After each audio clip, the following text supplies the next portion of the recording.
Hello, hello, hello? Hello! Okay, we are getting there. Hold on. I think I have something on. Hold. Oh, why can't I seem to hear myself? My monitoring is bored today. Okay, chat. Hi, guys. Where is my... Oh, where's my default? Oh my god. I lost my room. wait, wait a second. Is my stream deck is like not loading. We can hear you. Oh, okay, hold on. Let me just try to. Oh my gosh, my things are like not loading. Okay, that's weird. Hi chat. We can hear you. Yeah. Oh my gosh, Artie, hi. It is so late for you. Please rest up. Hi guys, welcome in. Happy Monday. I had a rough one today because I woke up late. It was so bad. I woke up about 10 minutes before reporting time and I had a meeting on. I was late to the meeting by about 10 minutes, which is not the worst, but it wasn't very professional. And I felt a bit guilty, but it's okay. We made it in the end. And although I'm still a little bit like anxious to sleep tonight because I'm so afraid that I will oversleep. But it's okay. I'm gonna set extra loud alarms, gonna change the tune and everything. So pray for me that I can wake up in the morning, okay? So, hi guys, hi. Let me just do a quick roll call for everybody who is here. Congratulations, Amelia, for being first today. Jaylin has been on a streak for first for a long time now. I should really have some sort of reward system for you guys who come in. And if you haven't collected your bunny biscuits, come and collect them as well. I don't know why I haven't established any system for it, but you guys can just hoard it first, and you know, eventually I'll think of something that you can exchange the biscuits for. Hi, Water Forest Cosplay, welcome in. Brett the Cat, Kitashi, Troy Assemble, and thank you so much, Troy, for the 8 months just now. Nice to see you. Hi, Dream Boy, it's been a while. Brett the Cat, Jaylim, RDX, a lot of course. Amelia went to shower, I think. She was talking about how she just came back from a workout. Hardworking. I was sleeping the entire day.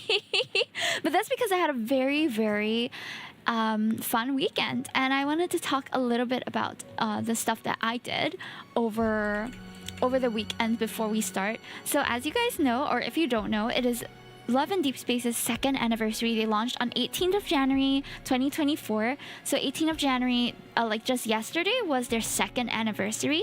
And there have been so many fan events that have been happening around Singapore. And we also had an official event, or official collaboration event, which is not so common. So super happy that we had one here. Let me just show you what we had, and then my pictures from it too. So here we have of course, apart from the Throne of Eros banner, which is what will be going through, we also haven't played the main story, but I'm not too in a rush to play that because the main story is accessible anytime, but the Throne of Eros event is a little more limited.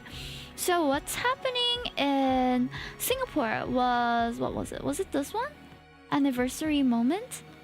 Ah yes, so at Sylus Studio, what the heck is this? What is okay, I don't know what's going on in the comments here, okay? But I got 120. No way! That's so much. Oh my goodness. Remember to take a screenshot of that. Dang. So for those who might be in Singapore with me and you're interested in this event, it is ongoing until the 25th of January. So you still have until this weekend to go and check it if you want. The exclusive photo frames are available at all Sylus Studio outlets. So you can also go to any of them except the Zook one. When I went, there was no virtual queue needed because there wasn't that many people anymore. But it looks something like this. Wait. Oh, did I not have the... Hey, where's the frames? Did they not post the frames? That is so weird. Okay, they did not post the frames, but I will post the one I have. Okay, so I went to take some photos as well at the event. So this is the event that was the official one, and I took some photos with my main Xavier. So this Solo Studio booth is quite good because they will also show you the picture of the Lee inside the while you're taking the photo, so you can really position yourself perfectly. I went with one of my girlies who is a Sylus and Caleb main. She took double the time because she was doing both of their cards while I'm doing only one. Yeah, but that was really fun. I brought my Xavier bag with me to work, and then on Friday afternoon I went for that. We also went for the... what's that called? This one, the Skull Panda exhibition, which is part of Singapore Art Week, also happening this weekend, by the way, if you did not know. So this weekend is going to be a busy one for me because I'm going to be running around Singapore trying to catch some exhibitions. But if you did not know, Singapore Art Week is this weekend and it's going to be until the end of the month. It starts, actually, some of the exhibitions are already live, so you can go and check it out already. But some of them only open this weekend and onward. So you can check the timings. There are also performances that you can catch, but those you kind of have to plan it out. Thankfully, their website is very accessible though, and you can check out all of the events that they're having, sort by area, sort by time, sort by date as well. So very, very easy to put things together if you know how to do it. It's very overwhelming at first because there's so many things going on, but it should be able to navigate. Okay, and then I also went for the Anniversary Fan Cafe. So this is not the first time they have collaborated with D-Taste Singapore. So D-Taste Singapore is at Orchard Central on the second floor, and it is on the other side of Uniqlo. So like you have to go through Uniqlo and to the right of that. What is that giant baby looking thing now? That is Skull Panda. Have you seen Skull Panda? Skull Panda is it's a pop mart character, so quite interesting. They have the whole exhibition with a narrative as well. My friend happens to be a staff at the museum, so I could go in for free, but you can also claim your Culture Pass credits if you are Singaporean and you have the $100. You can also use that to access it. I will say that the exhibition is a bit smaller than I expected, but the individual pieces that they have there are quite impressive. So although it was smaller than I expected, there are you can spend quite a bit of time there. Only know Skull Panda from Sweet Pickles. Who's Sweet Pickles? It's a cafe that your friend saw at the last birthday thing. Okay, so this one, this one is the same cafe that we went for the Xavier one. Was it a couple months ago in October? So Xavier's birthday was in October, and we also went to the same cafe. But this one was for the second anniversary, so they had different merchandise for all of them. Unfortunately, when I went on Sunday, they already ran out of the full collection of merch that you could typically get with your meal, but I still bought one anyway, and I got a mini little Caleb sticker here and a couple of laser prints and fans and things. Sweat Pickles is a drag queen who's obsessed with Skull Pandas. Really? I need to go and check them out. I haven't been following drag queens in a while, but I've always wanted to catch a show. Yeah, so we went for this, and next to it, there's also, led by the same fan club. This is by Deepspace Hunter _SG, and it was organized with Hana Film. So the Hana Film one was a little bit different from the Sylus Studio one.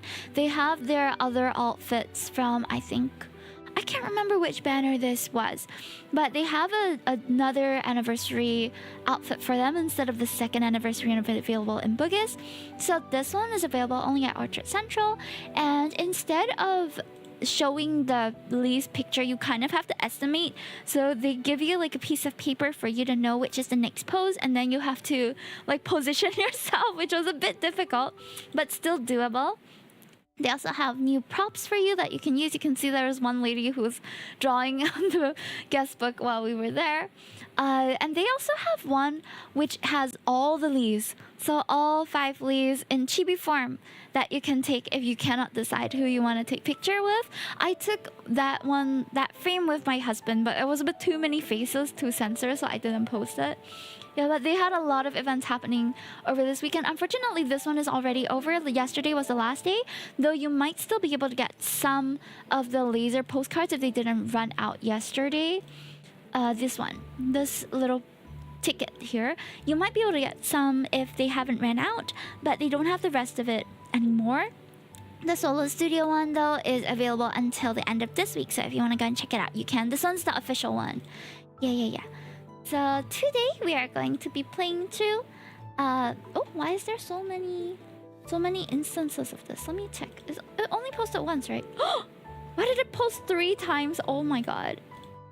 Sometimes Twitter does weird thing. Okay, let me just.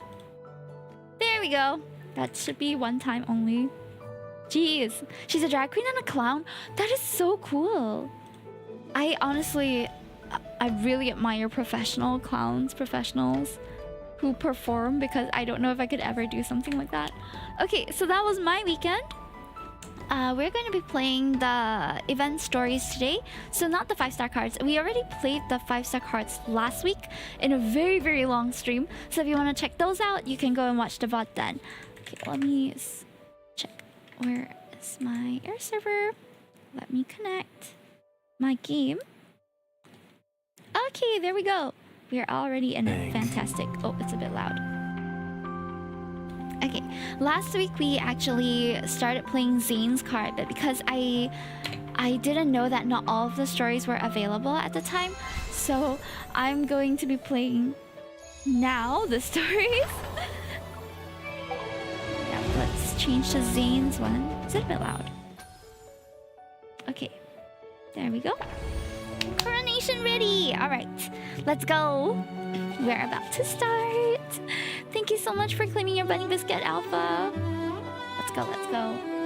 So in the story of Zayne, Zayne is like the general of our military, and we are the princess, of course. Oops, that's a lot of stuff. What's going on? Why do I have so many things? Okay, there we go. That was my beaver chair. All right. So I'll be reading through the cards. Hopefully we should be able to cover them within the next 2.5 hours. Bald elf, yeah, basically. Alright, shall we begin? Let's begin. Oh, this week is my birthday week, by the way, so we're going to be celebrating my birthday on the actual day on Thursday night. So then we'll have unboxing, cake cutting, and other stuff. And I'm also going to be having a Hench Bunny Oh yes, I should tell you guys about the wall. Hold on. Hench Bunny appreciation wall. So while you're watching the stream, if you would like to populate the appreciation wall as well, you can leave a message for me. You can leave a message for my mods. You can leave a message for anyone in the community. Leave a birthday or appreciation message to someone in the community. Oh my gosh, your assessments are due. But that means, wait, like 2359? Oh no! He may well read through them is it 29th? Hold on, let me check my calendar. I was going to go through them on the... Yeah, 29th. There we go. So if you guys have any free time, you want to go and leave a message for anyone in the community, I have the Canva appreciation wall available for you to see. Let me just show you actually. It looks like this.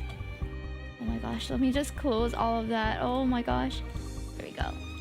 Yeah, so you can come into this and just leave your message. I already locked most of the stuff, so you should only be able to move this. Just make a copy of any of these if you would like. And you can... I've already written some for my mods, but I'll be populating it with more in the future. If you want me to write one for you as well, just show up over like the next few streams and I will try my best to take attendance and know who is here. I'll be checking all the bunny biscuits that were claimed and writing for people who come in. Okie dokie. Oh yes, we can also edit this, which Troy assemble 8 months. So all the supporters will already be mentioned over here. Present, yeah, so feel free to populate this while we are going through the stories today. That's just kind of a side quest thing that we're doing in view of my birthday that's coming. Okay? I just want to see how all of you guys interact. I think it'll be really cool. Alright. Back to this. So from what I understand, we were back in a theater, watching a theater about us, the general and the empress. People are not being subtle about them today. Okay. Dark clouds blanket the wilderness as fierce winds howl across the land. The play will reach its final act today.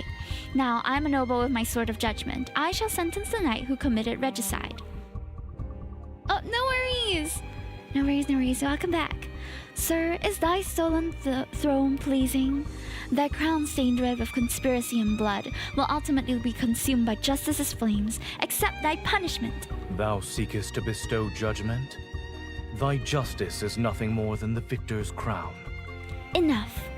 I tightly grip the sword and use a pause between lines to observe his expression. I'm trying to detect a hint of inappropriate ambition. Yet, his performance is too perfect. I can't tell if his current desire for the throne is merely acting or his true feeling. No, he is our general. Let us end this farce in the name of kingship. According to the original script, I'm supposed to sentence the knight to death. However, as I raise my sword to give the order, Zayne unexpectedly alters the script. Oh, that's so cool, Artie. I didn't know that. Are you training as well? He reaches out, neither surrendering nor begging for mercy. Instead, he grabs my sword and presses it against his own neck. Playing the role of a mere judge won't allow you to reclaim your power, and you certainly shouldn't expect your enemies to offer their necks when you wish to take their lives. He tightly grips the blade and its edge almost cuts into his neck. If you cannot learn how to point your sword at your enemies, then you shall never truly wield power. Oh. The curtain falls in breathtaking silence, then overwhelming thunderous applause erupts.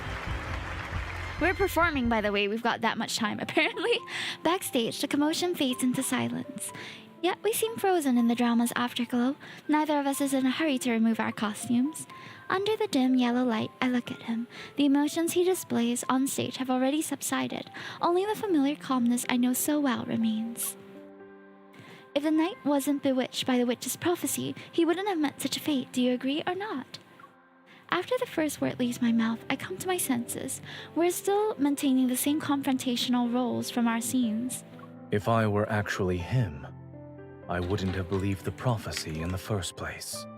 He pauses, his gaze sweeping over the sword in my hand. It's still stained with the fake blood that hasn't been wiped away. I would use that prophecy as a means to benefit the Empire. Utilizing a prophecy depends on the intentions of the person who hears it. As he speaks, he wipes away the fake blood splattered on his knuckles and collar. His movements are neither hurried nor slow. If the court astrologers heard those words, I bet they'd be fuming. Does your majesty disagree? You don't believe in fate either, yes? If you heard a prophecy that said you were destined to rule, would you have been impervious to the witch's manipulation? Of course, with or without the witch's prophecy, I was always going to be the Empress. Ding! I'm not sure if it was me or Zayne who accidentally hit the light switch in the break crew.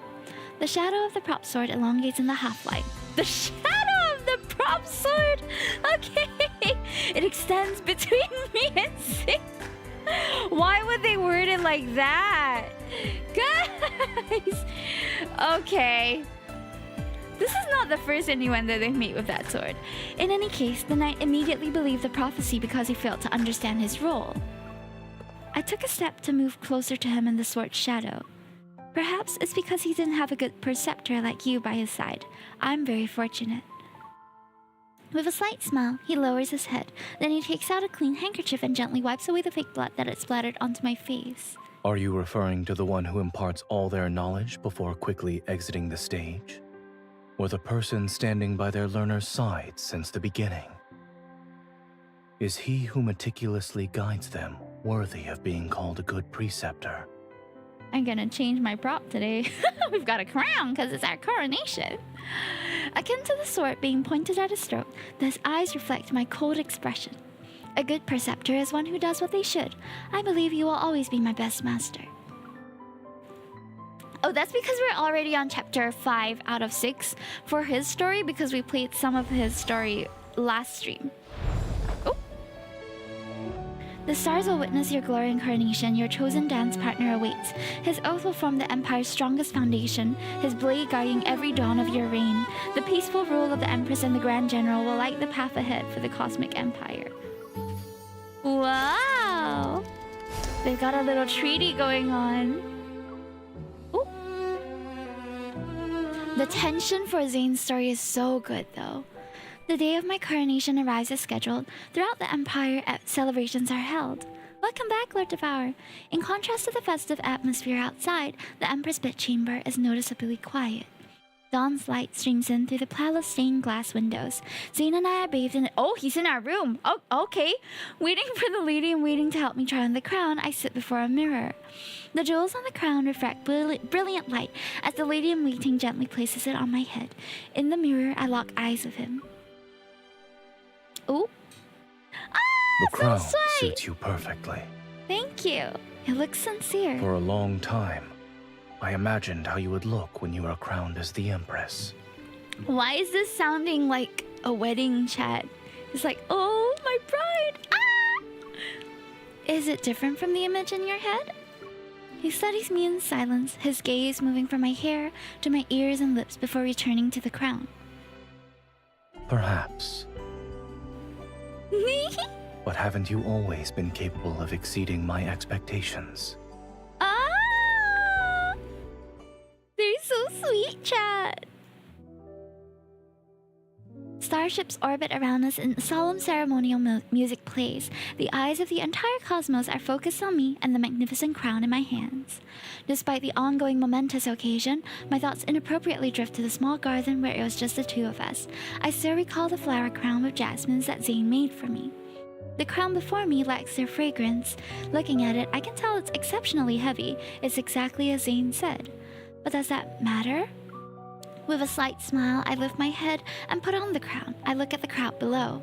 In the name of the Empire and with the cosmos as my witness, I, Hime, shall chart the course of the cosmos and wear the crown of the stars. Amidst the sound of ceremonial cannons being fired, I see Zayne standing in the crowd, smiling. Is he proud of us? I always want to make him proud of us. The ball has ended. In the soft moonlight, Zayne and I walk on the palace colonnade. Everyone said we had great rapport at the ball. The evening breeze stirs the fallen leaves on the ground. Zayne's voice grows softer. But in the future, they will see us become more different. Someone I once guided has learned how to grow on her own. I don't know if...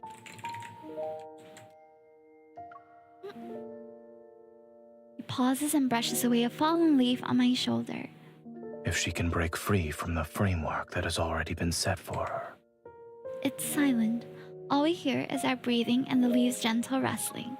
Before we realize it, we find ourselves beneath that tree, outside the colonnade once more. This tree grows more lush with each passing day. Maybe in a few years, or even a decade, it will become an unshakable giant that reaches towards the heavens. Then we should tend to it with greater care. His expression remains unchanged as if he made a casual remark. I'll water it myself.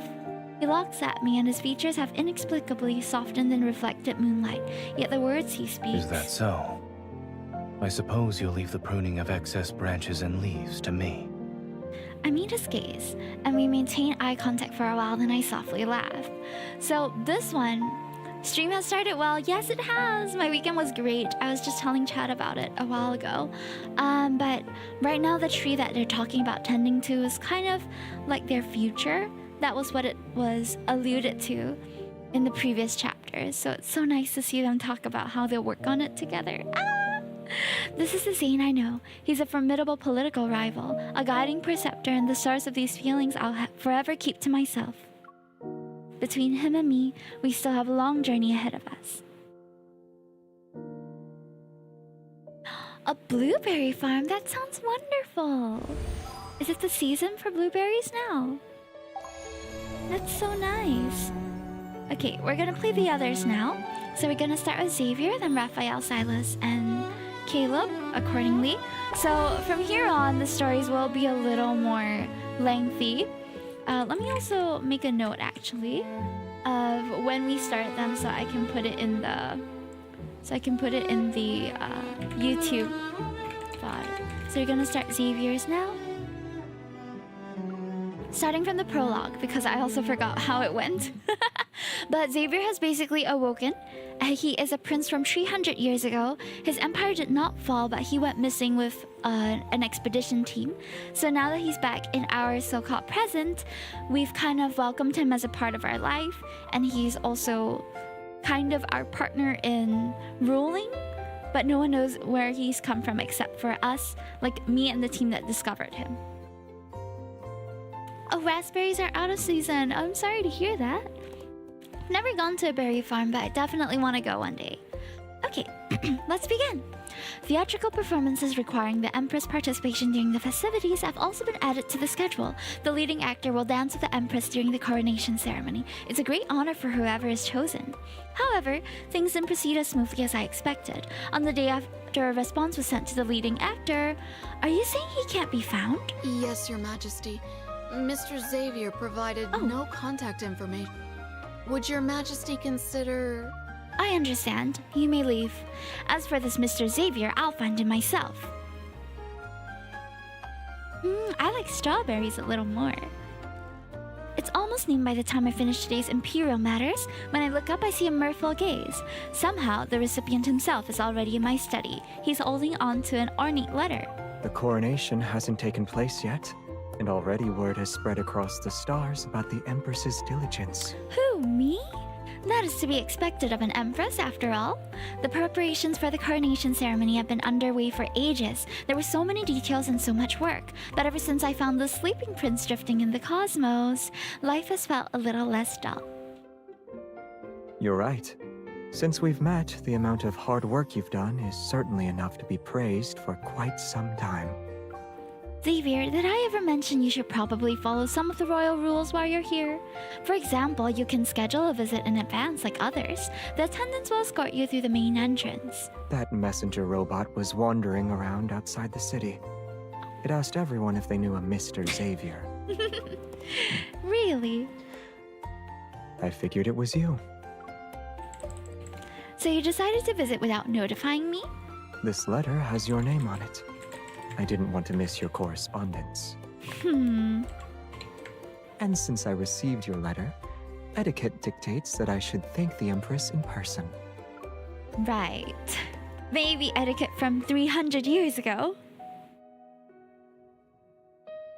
It's been a long time since I accidentally discovered Xavier's sleeping pod in the cosmos. He has remained an invisible presence in the royal capital. Only I know he's the prince from centuries ago, someone who, according to historical records, perished in deep space. He's almost like a legend. Although hundreds of years separate us, he knows the history that's been buried in stardust better than anyone else. The prince's identity is an invaluable weapon for me. Only through him can I learn about the dark secrets that the previous dynasty's old guard wishes to erase. In return, I can use my authority as Empress to help Xavier investigate who's responsible for his exile. There is a mutually beneficial arrangement, one we both understand without needing to say it.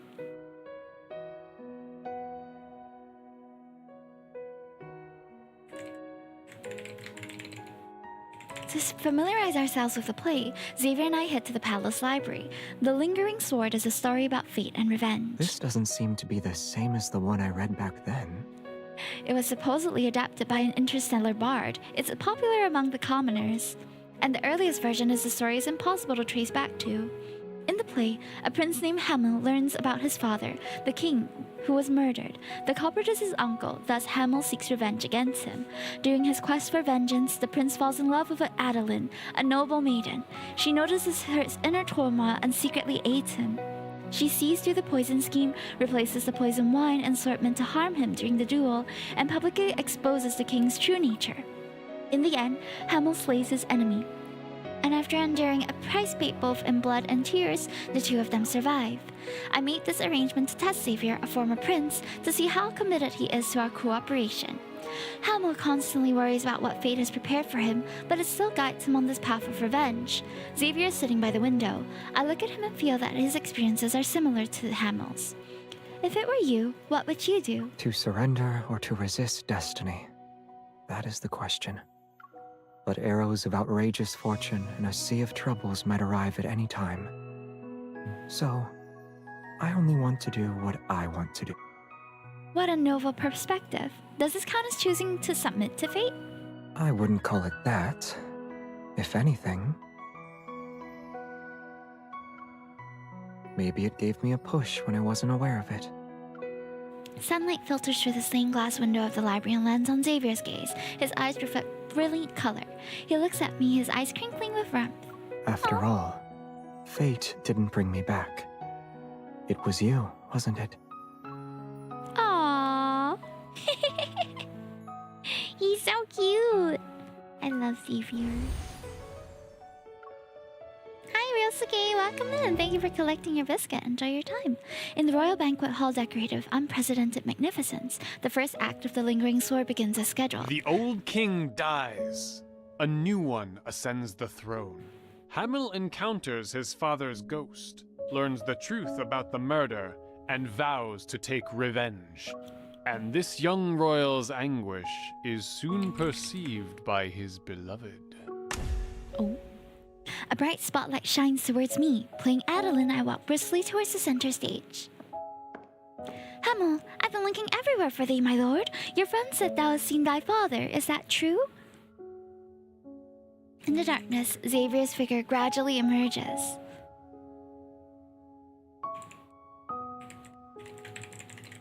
Unlike his usual appearance, he wears a magnificent formal attire and his demeanor is reserved and noble. As if noticing my scrutiny, he winks at me from an angle that the audience cannot see. The world has changed. Adeline, some matters art worse than ghosts. Even if sharp swords threaten thee, I cannot let them pierce thy heart. Let me provide aid.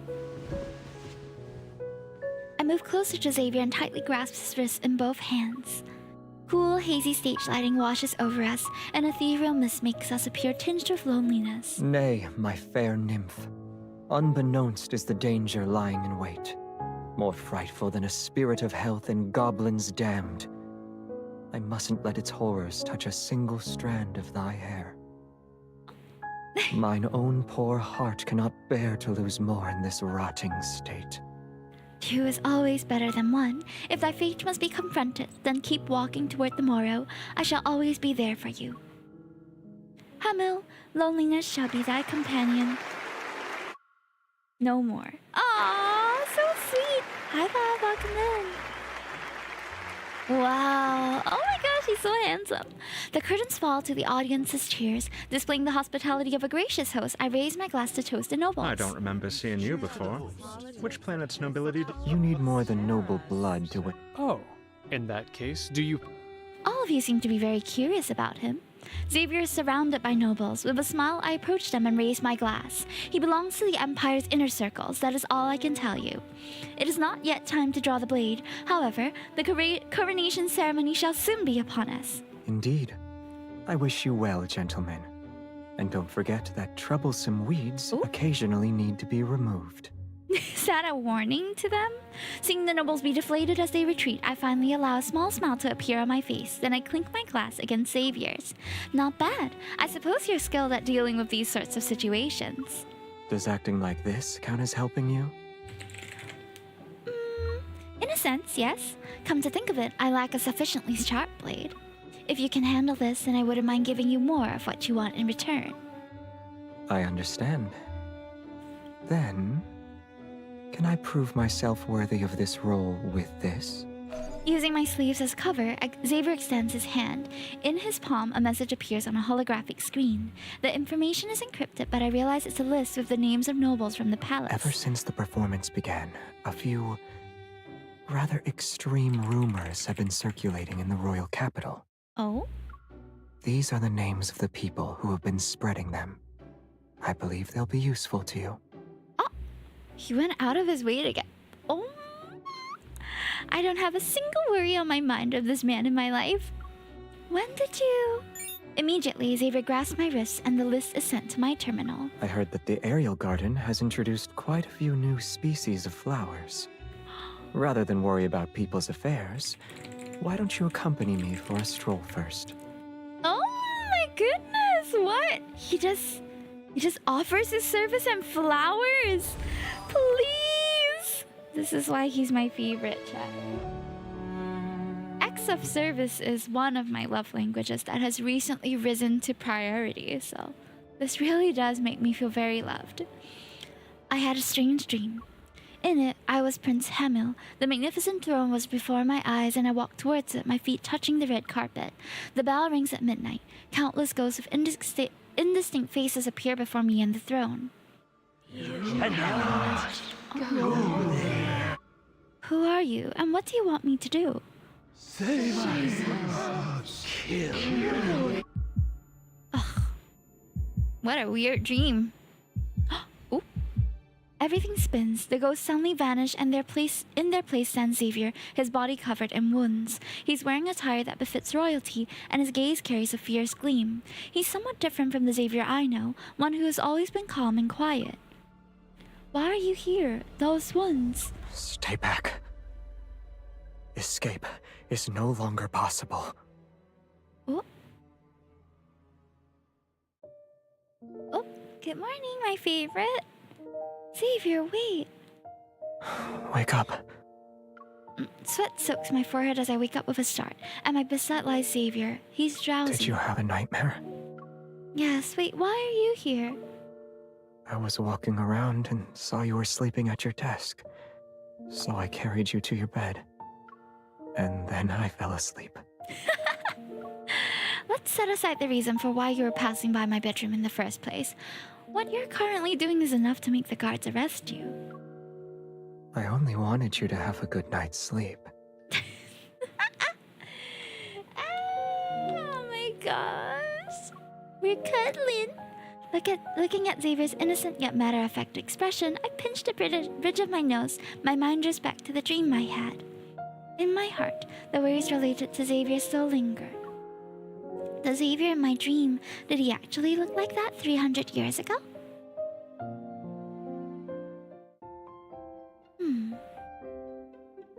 Thank you for the transformation. Thank you for the lurk as well, Akon. When it's time for breakfast, I head to the dining room. Xavier is seated next to my seat. A ceremony will be held today. Your attendant invited me to have breakfast with you. She knows me well. Since you're here, you may help me finish the salad. Are you a picky eater, Your Majesty? Salad, boiled eggs, oatmeal. Nutritionists certified them as healthy, but eating the same dish every day is boring. Xavier looks down and rummages through his pocket. He produces a package of rainbow-colored puff grains. Rainbow puff? This snack is popular in the royal capital. So you know of it?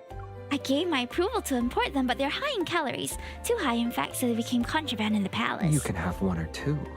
There's nothing wrong with that. We glance at the attendants who are standing in the distance, then I quickly lower my head and bite the snack in Xavier's hand. I'm starting to see how you're more practical as a partner, Xavier. If you like what you see, then I can offer other purchases. Resourceful. After breakfast, I read the Empire's important news. It's part of my routine.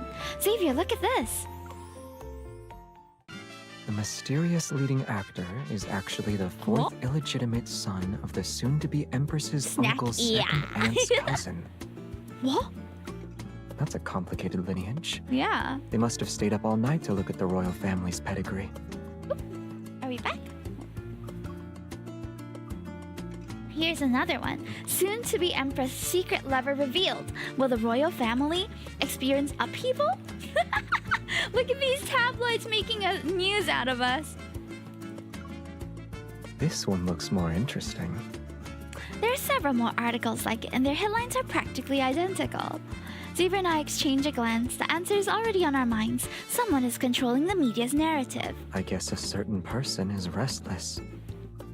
They're so curious about you. Why don't we give them something to look forward to? When your identity is revealed, regret will be the only emotion they'll have left. However, I use my fork to tap the base of his hand. To make them show their hand, we need to put a bit of more effort.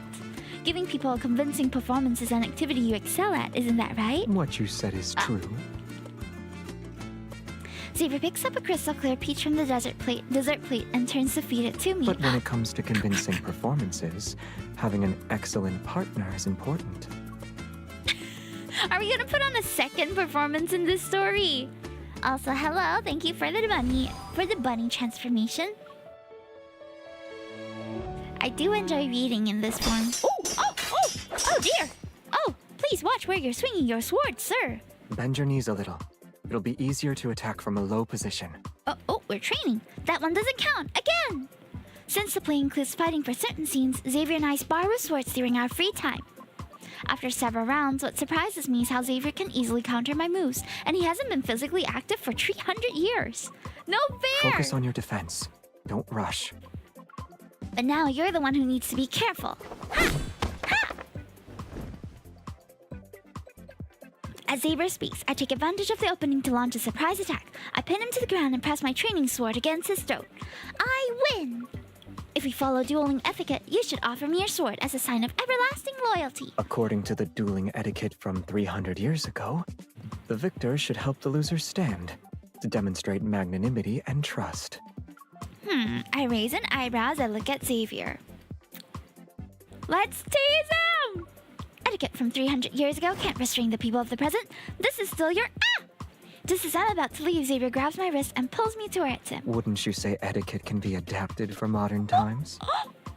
On our backs, Xavier and I rest on the ground. Sunlight brings in a warm wave of warmth, and I realize I don't dislike moments like this.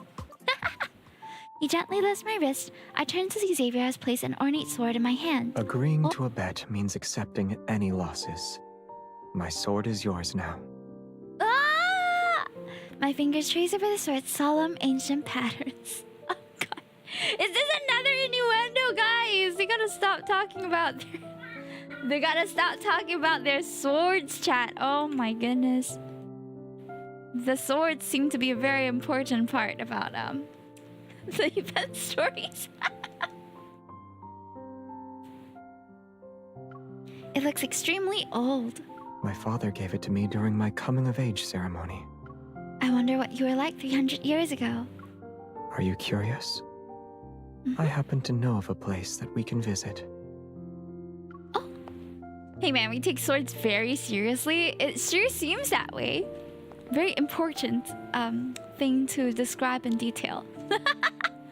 I follow Xavier's footfalls. We pass through corridors both bright and dim before finally stopping at a wall. Here? Take my hand. Oh. Oh, what? Where are we going? What? When Xavier holds me close, we're already on the other side of the wall. We phase through! Before me is a dimly lit room with an antique style. All the furniture is covered in thick layers of dust. This used to be my library. Oh. I heard that after I went missing, Father had this place sealed. Oh? It looks like it hasn't changed since I left. I looked around the room and note the open books on the desk and the astronomical instrument whose names I don't know. Everything still bears traces from hundreds of years ago. On the side wall is a portrait of Xavier. He's wearing a fine robe and holding a scepter, and his dignified demeanor is cold and distant. What was your life like when you were a prince, Xavier? I guess it wasn't too different from what you're experiencing now. There was an endless stream of matters to deal with, countless banquets to attend, and all the salad you could ever ask for. All the salad? Is that why you set out to find the interstellar gate, to leave that kind of life behind? It was more about having control. Oh. I didn't expect that. Xavier brushes the dust off me, and a certain light flickers in his eyes. Aren't we the same in that regard? Control? Whether it's a throne or the cosmos, what we choose is the tomorrow we want. Hey. A man of tossing salads, huh? Freedom is... What? Look, the salads could have been tossed already upon serving. You would imagine that the royal family would toss their salads before serving them, right?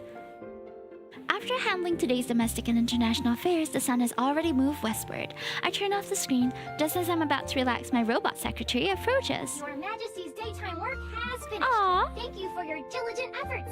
May the Empire continue to be prosperous. If only I had a robot secretary as encouraging as this. Here is your schedule for tonight. The Minister of Strategic Planning has invited you to attend a reception. Can I not go? Please tell him. Oh? That Her Majesty has an appointment with Mr. Xavier tonight. At some point, Xavier appeared by my desk. My apologies. I cannot find any invitation related to Mr. Xavier on the schedule. Your Majesty, please. Add it. This gentleman is a special guest who will attend the coronation ceremony, and his invitation should be given the highest priority. Taking advantage of the time it takes for the robot secretary to record, I grab Xavier's hand and leave the study as quickly as possible.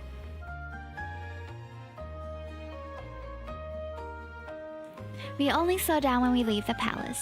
Alright, now Mr. Xavier can tell me the specifics of his invitation. It was just a spur-of-the-moment decision. Can't I invite you on a whim? Aw, Xavier hands me a rabbit-shaped balloon! Aw, it's Its two comical rabbit ears flutter up and down. What kind of special balloon is this? I want one! Before the coronation ceremony begins, there are events being held in the city. I don't want you to miss them. Aww. And it seems like it's been a long time since anything outside of appointments has appeared in your life. You would know. What? What is Bob talking about? That's crazy. We avoid the bustling crowd and wander along the alleys. We stop here and there. With no attendants or guards, the breeze feels especially refreshing. Nebula Shake. It happens to be the last one for today. Oh, I take the drink from Xavier and take a big, long sip. The children near the stall seem to have recognized you. I don't know them, but they said I look like a prince who saves planets in a popular story. What did you tell them? I told them I'm not a prince.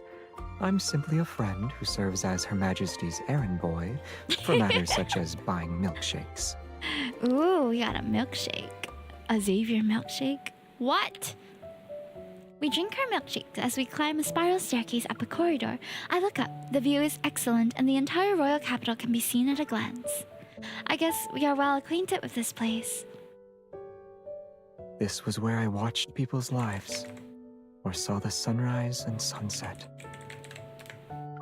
Xavier pulls me down to sit at the edge. This place is close to the real world. It is truly a place that anyone can like. The sweet aroma of bread drifts around. Bread! You're in this story, bread! With the warm evening sunlight, it envelops us. I can smell you! I close my eyes to savor this rare tranquility, but then... Ooh. He pokes my cheek a few times. Hey, what do you want?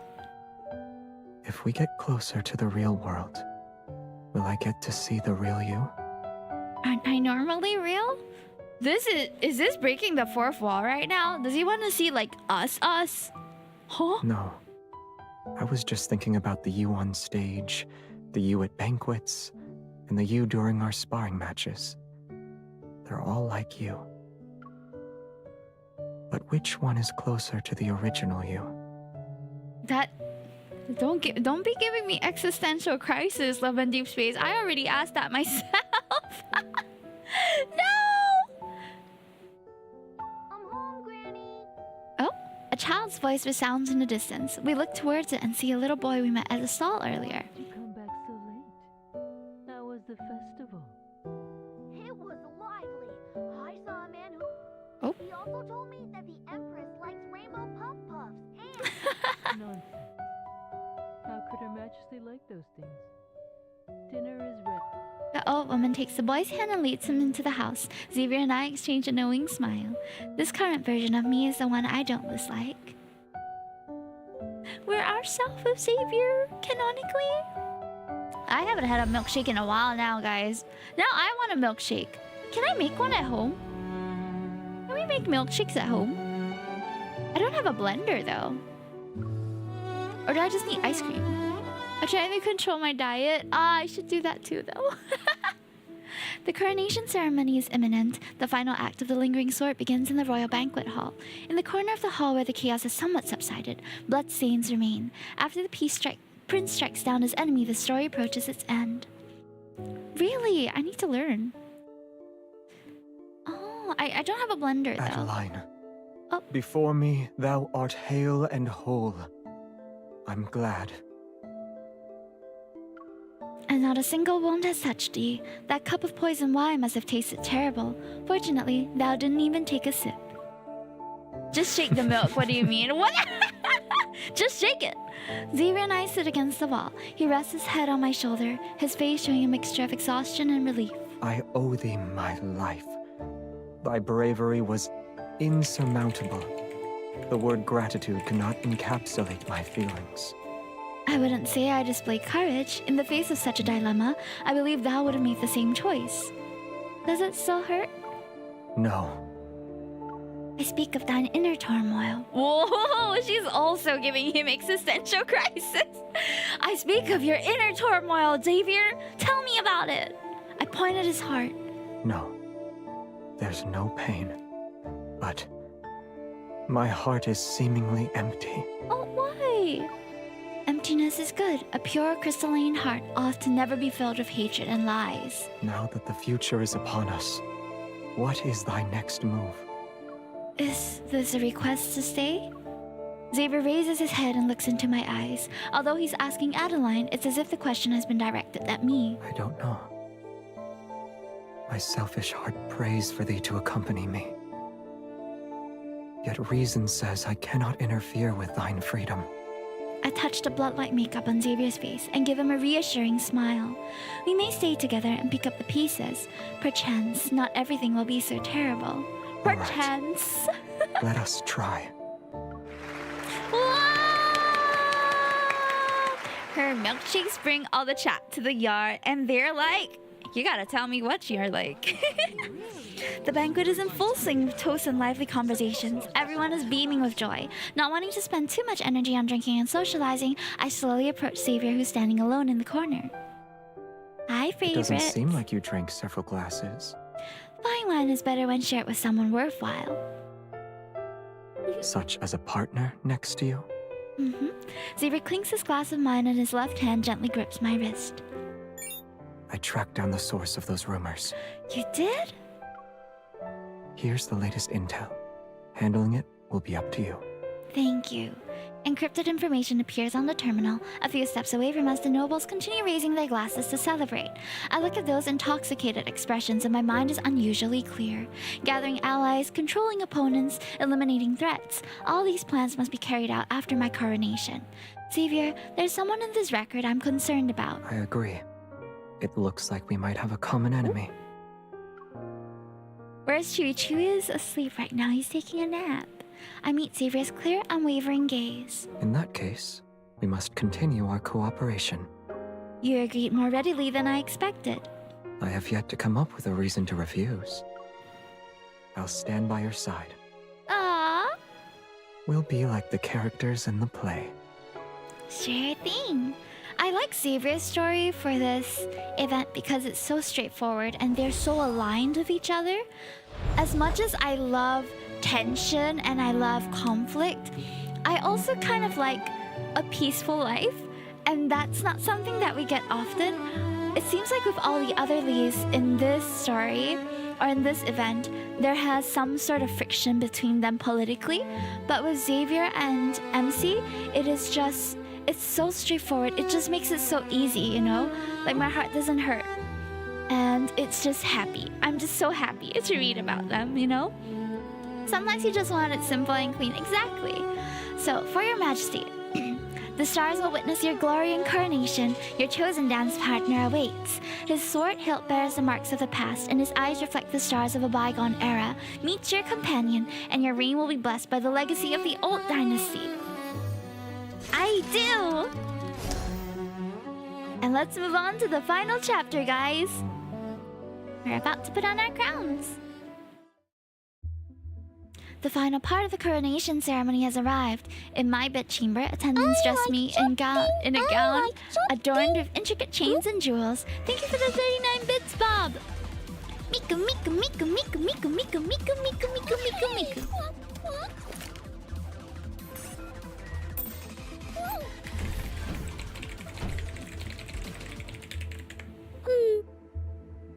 I got that green onion for 90 yen. So, it's okay. Thank you so much, Bob, for the 39 bits.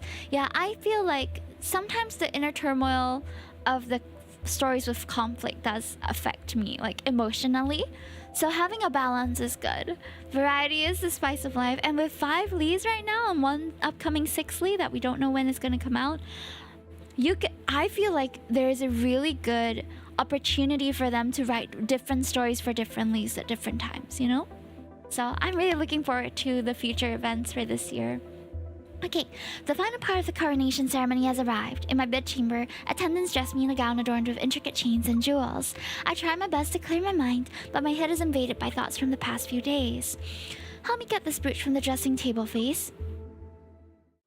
Is this it? Oh, I turn. Instead of my attendant, Xavier is giving me the accessory. What are you doing? You're the Empress's honored guest. Quite a few people at the banquet are waiting for you. Compared to them, there's someone here who's more important for me to see. Oh, Xavier! Have a good day, Bullseye Bob. Yeah, I'm so excited to see what kind of stories they have too. Xavier puts my sheer gloves on my hand, his warm palms supporting For an mine. important occasion, it'd be ungracious of me to abandon my partner. Aye. Also, as the Empress's dance partner and designated leading actor, I should be by your side. He so proclaims, I should be the one by your side at all times. I love it. Everything is ready. What awaits me is the dazzling throne at the end of the red carpet. Under the galaxy, the officiant places a crown that symbolizes power on my head. I swear to carry compassion in my heart. With the galaxy as my witness, I shall do everything within my power to act on behalf of the Empire. My conviction will be known to all. With melodious music around me, I lift my dress and walk on the red carpet to approach Xavier. He extends his hand to me, and we pass through the rows of royal guards to reach the dance floor. Ooh. May your coronation be a joyous occasion. Has anyone ever told you how you should address a newly crowned monarch? I'm still slightly unfamiliar with the current era's customs. Can I still call you that? What do you think? You're the best at acting first, asking for permission later, then playing dumb. Starlight glimmers across the dance floor as we glide among our guests. Our steps sway in sync.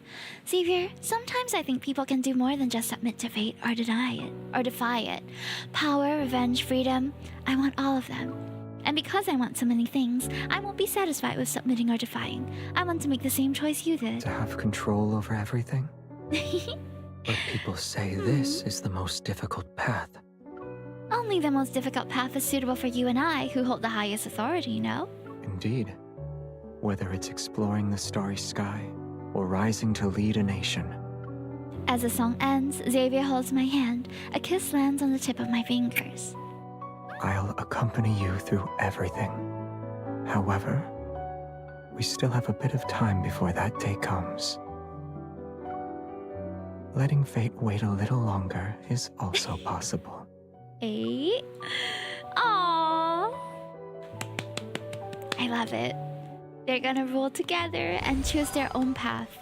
That's the best outcome, in my opinion. I'm so happy. Okay. Oh, it seems like we have some stuff to claim.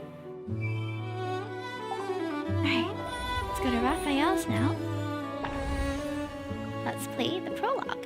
So Raphael's is starting at oh gosh, I think 1 hour. Okay. 1 hour and 2 minutes. Before my coronation, I still have plenty of stately matters to deal with as the Empress. Offering routine prayers for my people's welfare in the chapel is one of Your them. Majesty. Having completed the prayers, I'm about to leave when someone calls out to me. Oh, when I turn, I see Rafayel wearing the Sanctarcto robes. He stands on the steps in front of the temple. The prayers have already ended. Why are you still here, your quintessence? You haven't left either, Your Majesty. Last week, I sent Rafayel an invitation to perform. It should be within his capacity as a Sanctat Court Centaurch. Given the relationship between the Empire and the Court, I assumed that Rafayel would refuse. Unexpectedly, he accepted. Although I missed the opportunity to use public opinion as a means to accuse the Court of disrespecting the Empress, I can only use this to gauge his stance on my coronation. The Court bears the faith of countless Imperial citizens. How could I leave early when it comes to matters like praying for the people's welfare? Rafayel walks down the steps and reaches out to me. There are always those who assume the Court has ulterior motives. Wouldn't you agree, Your Majesty? I don't acknowledge his hand. Instead, I smooth my sleeve and look into Raphael's eyes. I believe your quintessence shares my devotion to the Empire and wouldn't want to disappoint the Imperial citizenry. If Your Majesty is referring to the play, please be at ease. Since your quintessence has assured me, I'll look forward to the day of the official performance. I leave the chapel without giving him another glance. Oh, they're so tense, Chad. Oh my goodness. It's so dangerous. The day of the first rehearsal is finally here. As scheduled, I head to the rehearsal space. The palace corridors wind and curve, and I haven't walked far before spotting a familiar figure at the end of the hallway. He stands near the giant ornamental aquarium. Under the sunlight, fish slowly swim. Rippling light on the water's surface seemingly touch Raphael's profile. He appears to have been standing here for quite some time. If I remember correctly, your hometown is by the ocean. Fish should be a common sight there. If you like this fish, I can have a custom fish tank made and sent to the court. Rafayel isn't wearing his elaborate Sanctarctal robes today. The fish's blue glow softens his figure to an extent.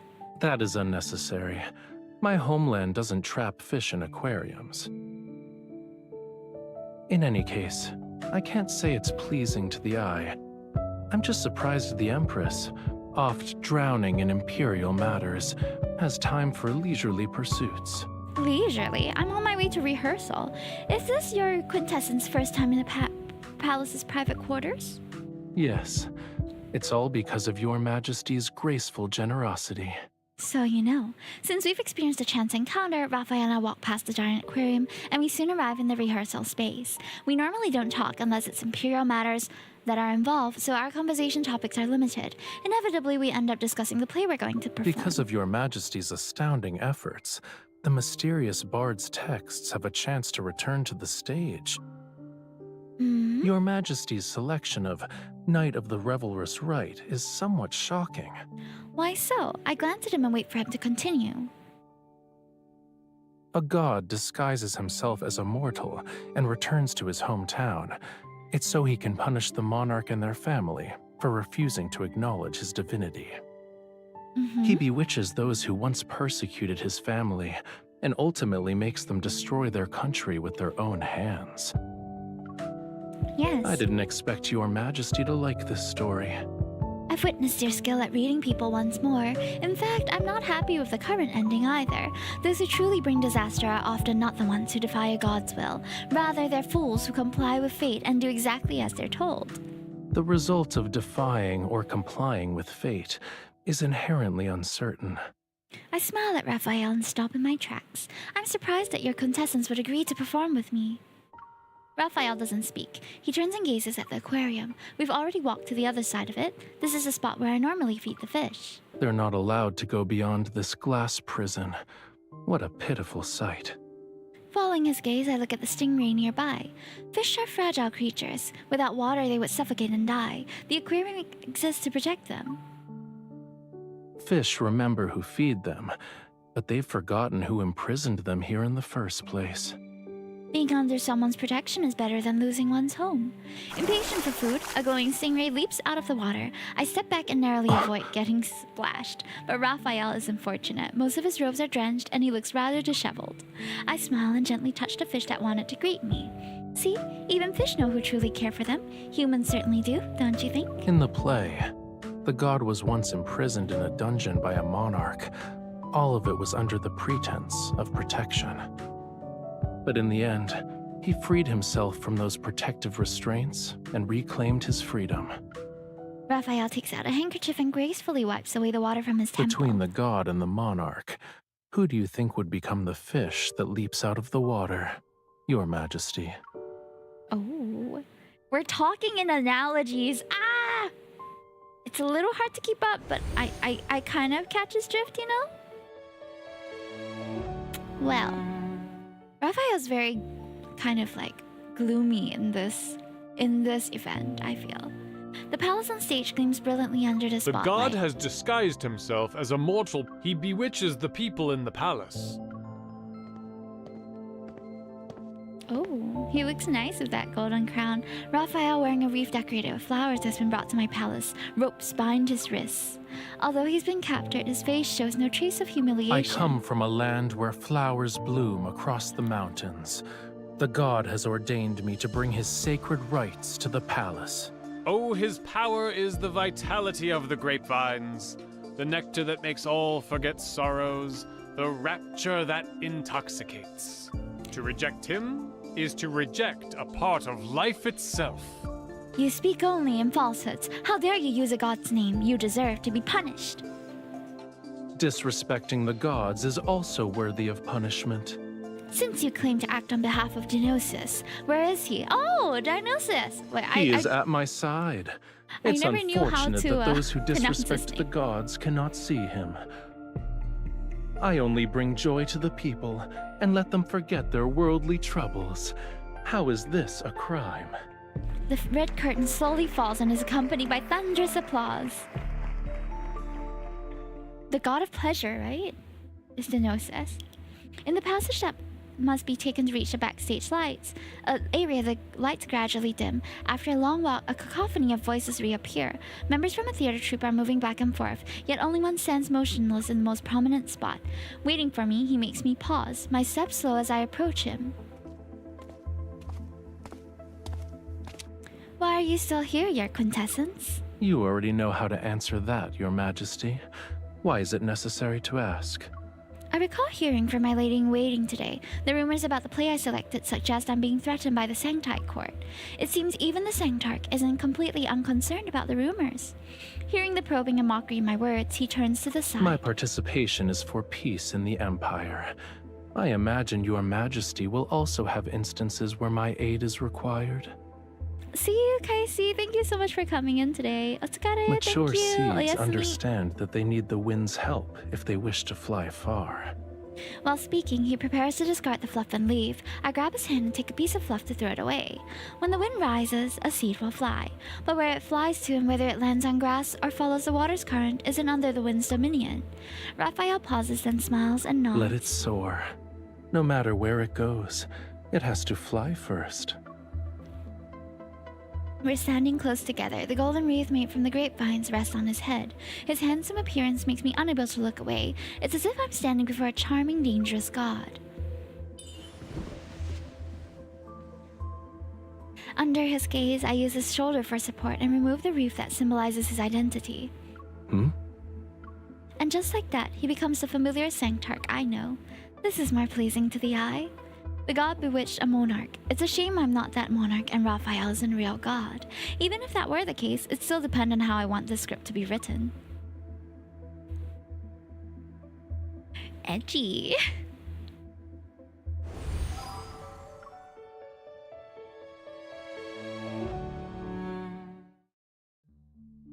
Although the harmony we displayed during the performance silenced some rumors, they always seem to quickly resurface. I have a vague sense that someone is manipulating public opinion behind the scenes, so I launch an investigation. Meanwhile, the Royal Blessing event proceeds as scheduled, and I'm busy once more. It's finally over. As the Empress, I must bestow fresh flowers and coins minted for the celebration to my people. They represent the Empire's blessing. A day of handling practically everything has left me somewhat overwhelmed, but I still try my best to maintain my composure. Someone offers me a pitcher of water. I turn and realize it's Rafayel. He's blended in with the crowd.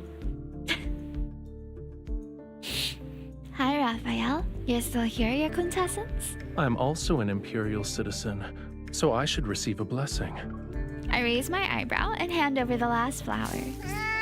Raphael's about to take it when a fluffy creature with long tail and black ears suddenly leaps up and snatches the blossom. The audacity! Your Majesty, I shall retrieve the flower. Do you need to get it back? It offended Your Majesty. It's unnecessary. There's no rule that say blessings can only be given to humans. It is also an Imperial citizen. I shall thank Your Majesty on its behalf. Why? Do you know that little creature? It lives nearby, and normally visits the Sanctite Chapel's garden to look for food. I see. Raphael's tone is nonchalant. The Sanctite Chapel has a garden? Every flower and tree is a miracle of nature, and being in nature's presence allows people to cast aside distracting thoughts. Okay. It's not open to the public yet. However, Ooh. I can give you a tour if you're interested, Your Majesty. A secret garden date with Raphael? Yes! Oh, this is the first time I visited the Sanctite Chapel's rear garden. Plants I can identify grow freely throughout the area. As Raphael said, this place does allow people to cast aside distracting thoughts. Leaves sway in the breeze as schools of fish silently glide among them. These are... They're holograms. They aren't real. I enter the garden steps. The path is made of floating stones of an unusual texture. A faint scent of something fermenting drifts through the air. Laden with purple fruit clusters, vines hang from curved metal frames. These are grapes, yes? I've seen similar plants in the royal family's ancient homes. Throughout the years, plants have evolved beyond their original forms to adapt to this planet, but this grapevine has remained unchanged from what I've seen in illustrations. I reach out to touch its leaves. Be careful. It's poisonous. Is it? They seem graceful yet deadly. I can't help but be reminded of someone I know. Sometimes what's truly deadly is those who are too bold for their own good. poison is the least of one's worries. Rafayel picks a fruit and hands it to me. Will your majesty be that person? You seem to suit the archetype more. Assuming Rafayel won't harm me in this situation, I take one and put it in my mouth. As expected, it has a sweet, refreshing flavor. Rafayel looks somewhat surprised. Your majesty is courageous. This is actually a grapevine. Plants in the cosmos have long since lost their former appearance. You managed to obtain this plant and cultivate it well. It must have taken a considerable amount of effort. Intending to carefully examine its purple crystalline skin, I pick another grape. Unexpectedly, the little creature darts out again. It snatches a grape from my hand and runs off to play with it. Does it dislike me? Rafayel, upon hearing this, laughs. It sounds somewhat genuine. On the contrary. It was the former emperor's plaything and was constantly tortured for entertainment. Then it escaped. I did not It know wandered that. into the Sanctide Chapel's property, discovered that food would occasionally be present, and stubbornly refused to leave. Despite its greed for food, it's cautious. Therefore, its appearance here proves that it doesn't dislike being in your presence. Rafayel picks a cluster of grapes and places it in my palm. Here's your compensation. You're different from the previous emperors. I hold the grapes and look in the direction where the little creature had run off to. I won't be like those dead rulers. Not in my politics, not in my end. That's something to look forward to. If your majesty is willing, you're welcome to taste the wine once it's ready. I would love to. It's late. You should head back, your majesty. Rafayel turns to leave. Feeling the substantial weight in my hands, I call out to him. You have something to say to me? I haven't given you a blessing yet. I rummage through my pockets only to freeze.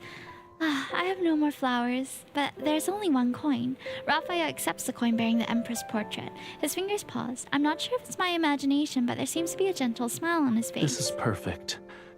I accept your majesty's blessing. It has a portrait of us. It was probably drawn by him, though, because he is like the nation's artist. He made the sculpture for the Empress in the 5-star card, too. As the day of my coronation draws near, I visit the chapel as tradition. I must receive the Sanctarch's blessing in the morning. We're out here just blessing each other throughout the story chat.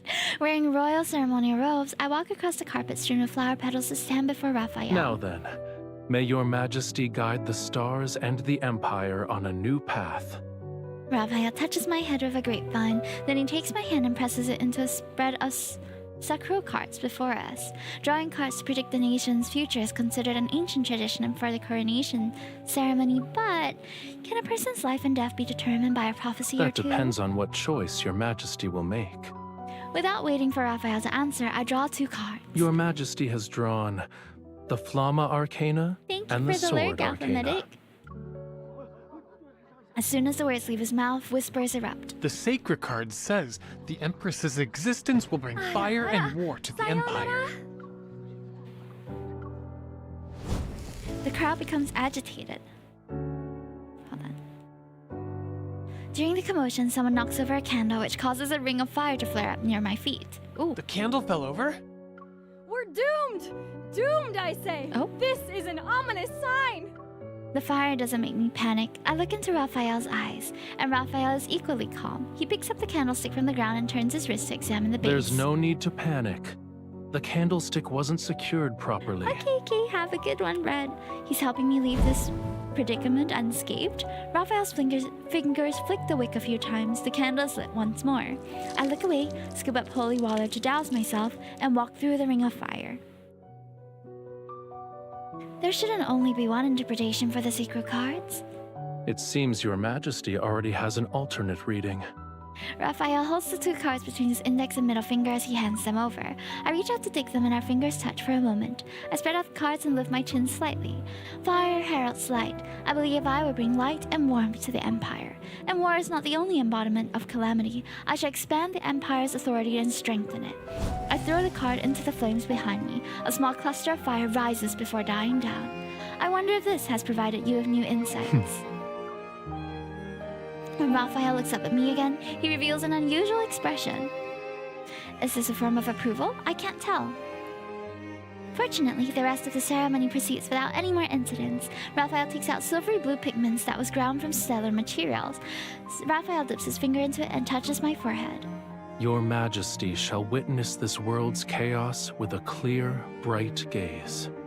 His finger moves from the tip of my nose and brushes over my lips. The sensation is cool as he draws a wave pattern on my back. The courage burning within the Empress shall transform into endless waves. Her Majesty shall lead the Empire forward without retreating even once.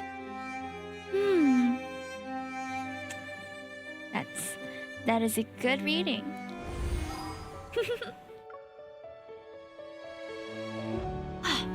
These two are so tense, but I think they're warming up to each other.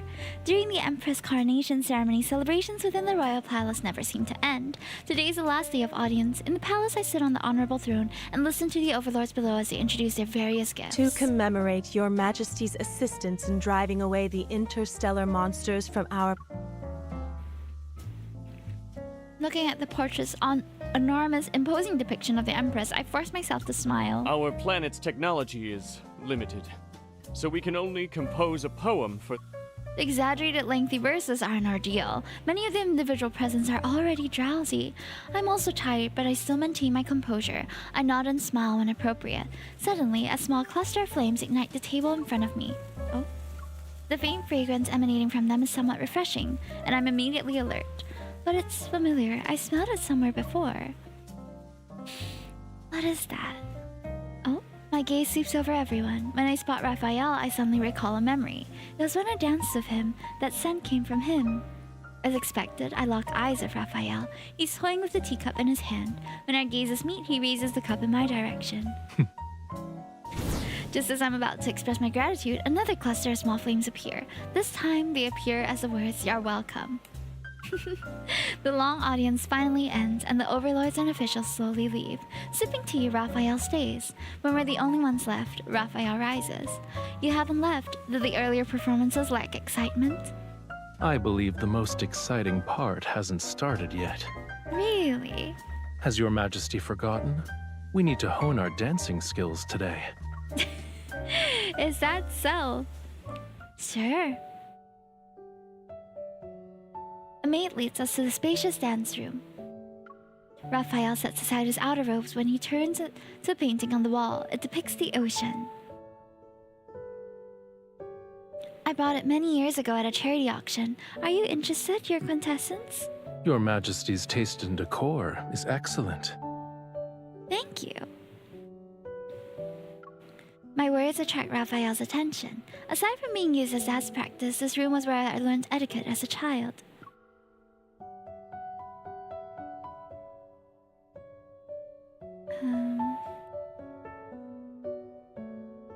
Hold on, my mom just texted me. Let me just message her real quick.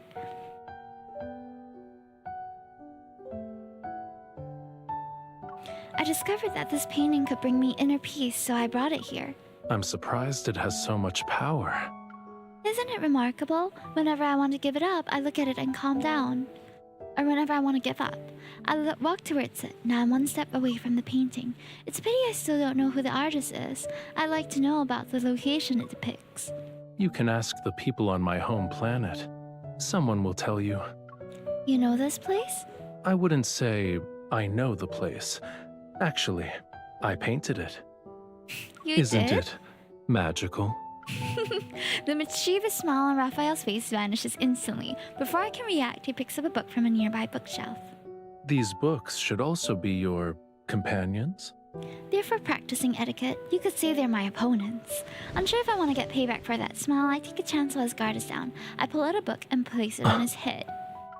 Rafayel looks somewhat unaccustomed to this. With the slightest movement, the book teeters. It's about to fall. Don't move. I place one hand on his shoulder for support and use the other to steady the book. Rafayel listens to me and stays still. But when I let go, the book slightly tilts. An object slides out. I move to catch it, but Rafayel's already extended his hand. A paper crown? Oh, I made it for myself when I was a child, I think. Your Majesty had grand ambitions even as a child. Is it strange? I had to give myself some motivation, though. Flames ignite at Raphael's fingertips. Before I can stop him, he burns away the crown's outer edges. Upon closer inspection, I notice the crown's new shape. The flames have transformed into a real crown. Raphael places it in my hand. I believe this is more suitable to what an empress should have. Thank you for the water. However, a real crown isn't this light.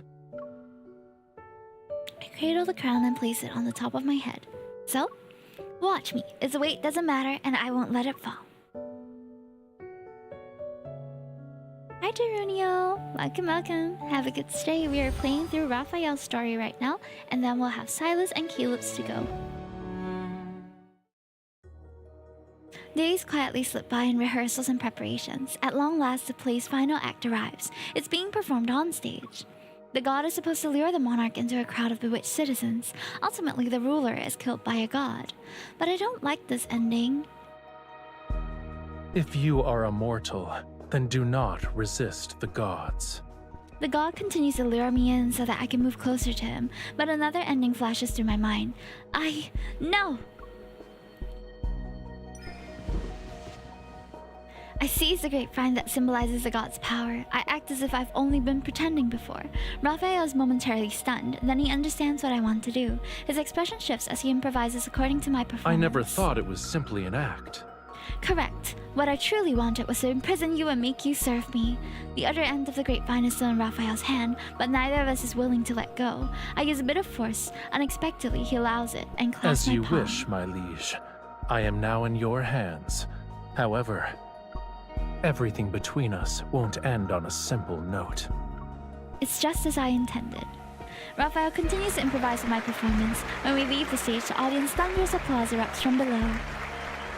Can you imagine if theaters had different endings and you would have to catch different days for them? Oh my gosh. Changing the script on a moment's notice is very much in line with your Majesty's style. I only thought of a more suitable ending, but I still need to thank you for your cooperation. Did you like tonight's play?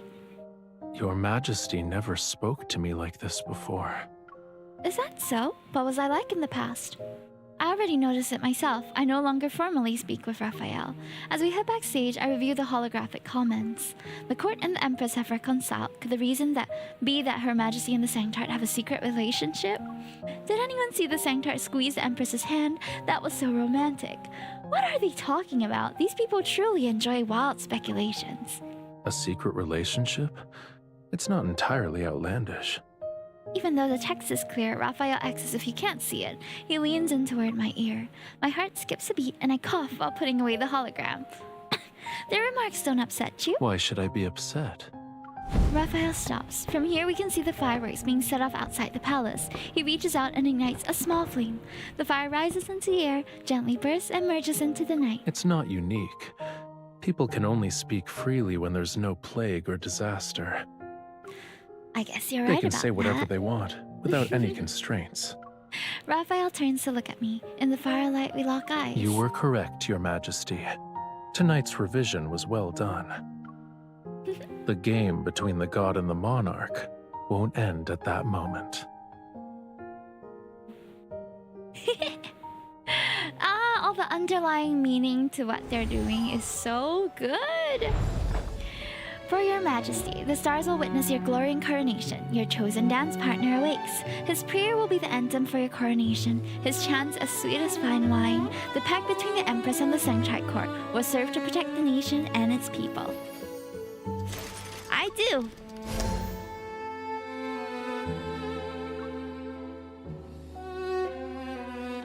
Final chapter for Raphael's story, guys. Hold on. Give me a moment. I have some gas. Gotta burp. Okay, the day of the coronation has arrived. Before dawn, the entire palace is already adorned with sashes and banners symbolizing royal authority. Envoys and overlords from various planets are waiting outside the gates. They're ready to celebrate the Empress coronation. Before the ceremony begins, I'm resting in the break room. Someone knocks on the door and I look up to see Raphael standing in the doorway. Why, hello. Raphael's wearing his robes. He has returned to being the lofty, untouchable Sanctarch in my memories. What urgent matters bring you here? I'm here to deliver wine. Does that count as urgent? As he enters the room, I see the wine bottle in his hands. I promise to let your majesty taste it. Guys, are we ready to taste this wine? Come here. Open the bottle. The lady-in-waiting quickly brings the wine. The purplish-red liquid is served in 2 goblets made from special materials. Your majesty prepared for this? Why, of course. Ever since you said you wanted to treat me to wine, I ordered these to be crafted. If I hadn't brought the wine, I never would have known. Raphael picks up a goblet and traces its patterns for a long time. Yes, but nothing about it is regrettable. After all, I pick up the other goblet and clink it against the one in Raphael's hand. They exist only for this moment. We're so extra. Why did we craft specific ones? Shake the champagne, pop the bottle. Oh my god.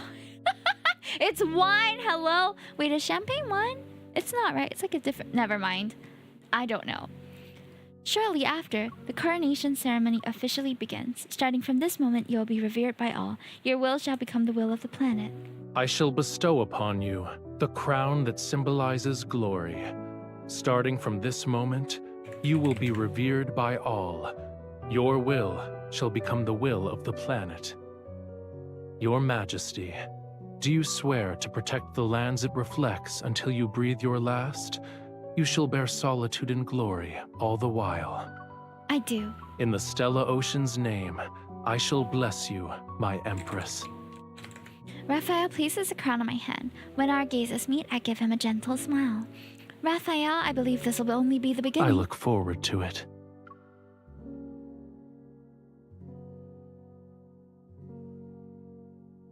The coronation ceremony is over. As promised, the first dance is with Raphael. The ball has ended and it's almost midnight. I decline the offer to have my ladies-in-waiting escort me. Alone, I enter the garden.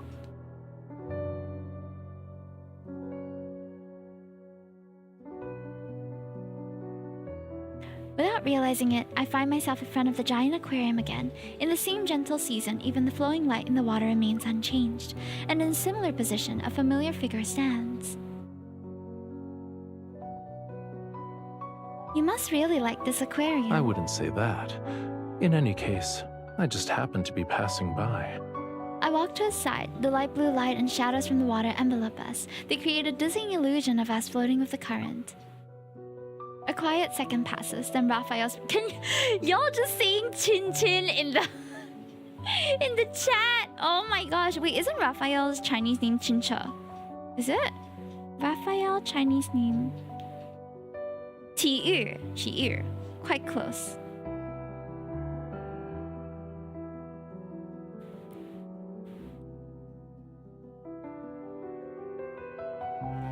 A quiet second passes, then Raphael Do you want speaks. to dance with me? Didn't we just do that? Despite saying those words, I place my hand in his palm. It's not the same. That was between the Sanctarch and the Empress. Now, it's Raphael and you. In a secluded corner, stingrays glide lazily underwater. They occasionally chase 2 shadows that circle each other in a careful dance of discovery. The river of stars hangs low as 2 figures dance quietly together under the moonlight. Aww! So they are basically living up to the rumors and having a secret relationship. Ah! I love it. I love it so far. I think I've mostly already exchanged everything that's available for us to exchange. Let me just clear these and then we should be done. Ah yes, the clear event shop, as all things should be. Okay, that's all I can do for now. Oh, I have some extra things that I can claim. Sorry, I forgot it was Monday. Monday we can claim extra stuff because it's the weeklies.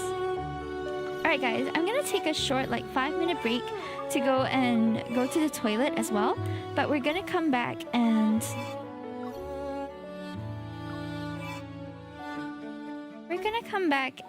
play Sylus's and Sylus's and Raphael's story very shortly. Okay, let me just go to the toilet, okay? I will be right back. Just came out from my autopilot. Alright, 5 minutes, okay, just give me 5 minutes. BRB.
I'm back. Thank you.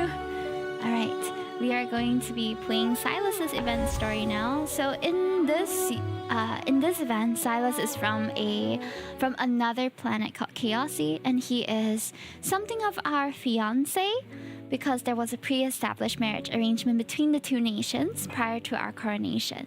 So in the 5-star card, he came in and wanted to enact that arrangement.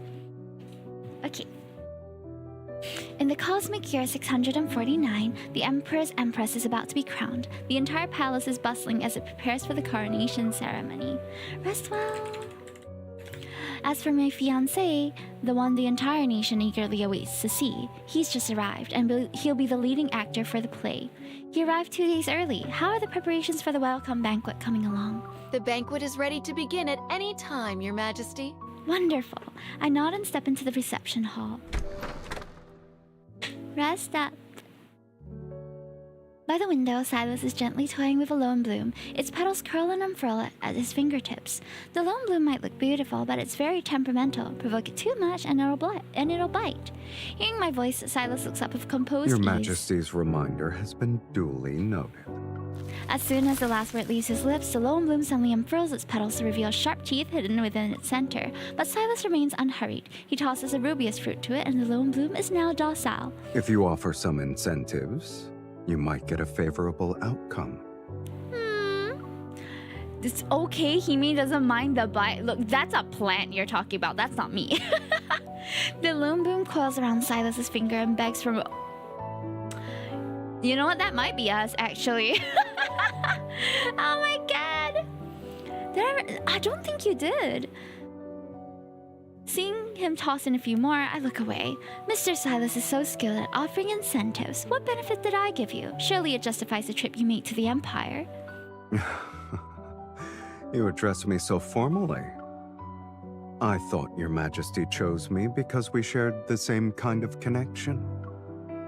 I'm your fiancé, so it's only logical for me to appear during Your Majesty's coronation. Finding another man to fulfill my role would be inappropriate. Indeed, you gave a logical and ambitious answer. The rubious fruit in Sylus's palm is gone, so I pass him another dish. The starship needed to recharge at an interstellar station. An assassin happened to show up in a spacecraft carrying energy cores, which saved us quite a bit of time. What happened to the assassin? We killed them after the interrogation. Tie up your loose ends and don't you dare bring any trouble into the Empire. Sylus' eyebrows slightly quirked. I see we're cut from the same cloth. Hi Radish Bear. I do not know it was you, but you can call me Yapper from here on. That's fine. Nice to be reacquainted with you, Yapper. I glance at the lone bloom and smile. Of course, this is especially true when it comes to being sincere with people. Do you use your old Discord account, or are you using a new one? Can you let me know? Because I realized I forgot to reply to a message that you sent me, and I only noticed it like a while back. I felt so bad because it was like kind of an important message, but I completely forgot to reply because I didn't know how to reply at the time. But if you have another Discord account, you can message me on the new one as well. I wasn't sure if replying to that one would be received by you. So let me know, okay? The lone bloom suddenly spits out the fruit and sprays sticky nectar at Sylus's hand. Oops, I forgot. The lone bloom only likes small amounts of rubious fruits. If it eats too much, it will... Meeting Sylus's gaze, I shove a handkerchief into his hand. It seems simply offering incentives isn't enough. You need to understand what the other party truly wants. Your Majesty is truly sincere.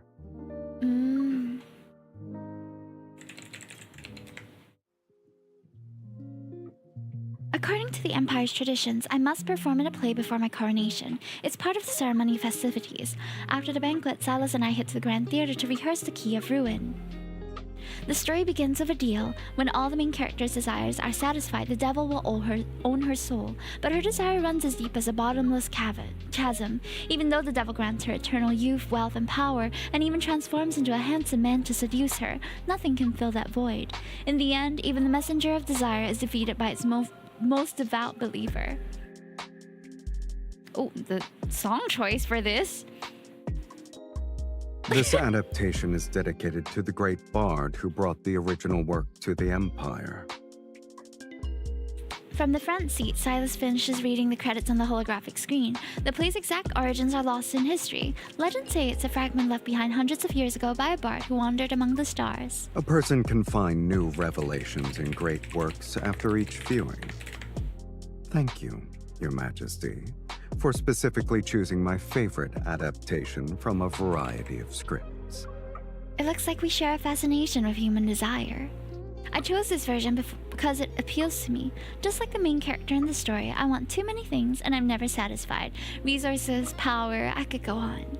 I laced my words with bars, probing to see what Sylus' reaction would be. Oh, I see. You want me to play the devil. Sylus nods, and he unhurriedly pulls out a gun that was on his waist. Countless red dots from laser sight appear on his chest, yet he remains completely unfazed. This is a small welcome gift. The rest are on the starship. But I wanted to deliver this one in person. Thank you for the cheers. Oh. Erythrostone is a main material. It's a resource from his homeland. He knows I want it. Good night, Lord Devourer. Rest well. I heard that Chaosi's erythrostones can be used as enhancements. Weapons will have their power multiplied and become unstoppable. As I speak, the gun's muzzle is aimed at his chest. It's like a red dot from laser sight. Seeing his composure, I pull the gun in its holster. Those countless red dots disappear accordingly. Chaosi's sovereign has a good eye. I like this gift. clasp my hand of Sylus's. The heat from his palms are so intense that Your it can pierce Majesty skin. did say that when it comes to giving gifts, one must hit the bullseye in terms of preferences. Only then will you succeed. He's very good at gift giving. I like it a lot. Please. Please pamper me more. Spoil me more. Spoil me rotten, in fact. On the massive stage that's 100 meters long, the spotlights slowly follow my footsteps. They stop at the center of the stage. Below me, all 1,000 seats are filled. Countless pairs of eyes are focused on me. Wearing a mask that transforms me into an old person, I pick up the wine in front of me. May the heavens pity my plight. Let me use this wine to glimpse death's truth tonight. A seductive voice rises from the darkness. Hell's fires possess death's enlightenment. Mortal, might I suggest you pursue another goal with your entitlement? Light falls from above and illuminates Sylus, wearing a costume that shows he's playing the role of the devil. The heavens have approaches no me. answers to convey. Very handsome. But I shall give you everything. So why not trade away your soul? I'm so ready to give up my soul to this guy. To give me everything for one goal. I agreed to this deal. In spite of your nature, devil, you may attempt to ensnare me in luxury's ideal. No one can refuse the devil's temptation, even with its banes. Warm fingers gently caress my cheek. From my brow they trail down, past my eyes and stop at my lip. Then he removes my mask. I shall wait for the zenith. That moment of satisfaction. In time, your soul will belong to me.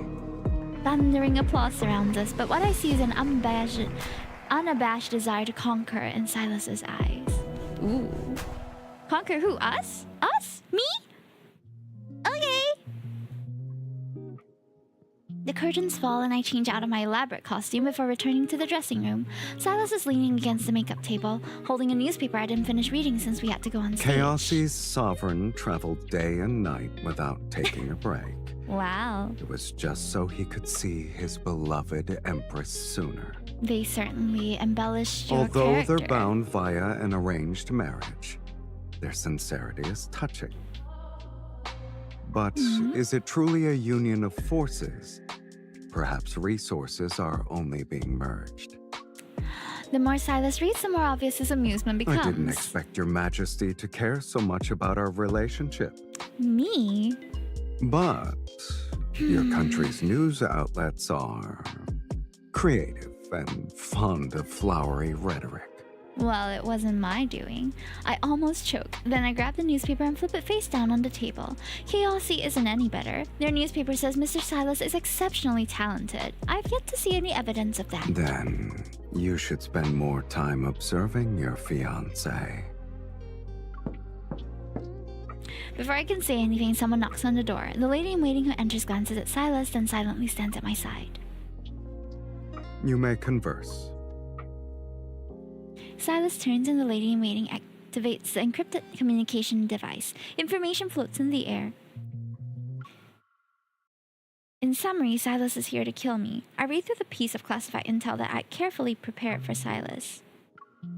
The transmission location was deliberately forged to appear as Chaosy. There's no evidence that could prove it's fake.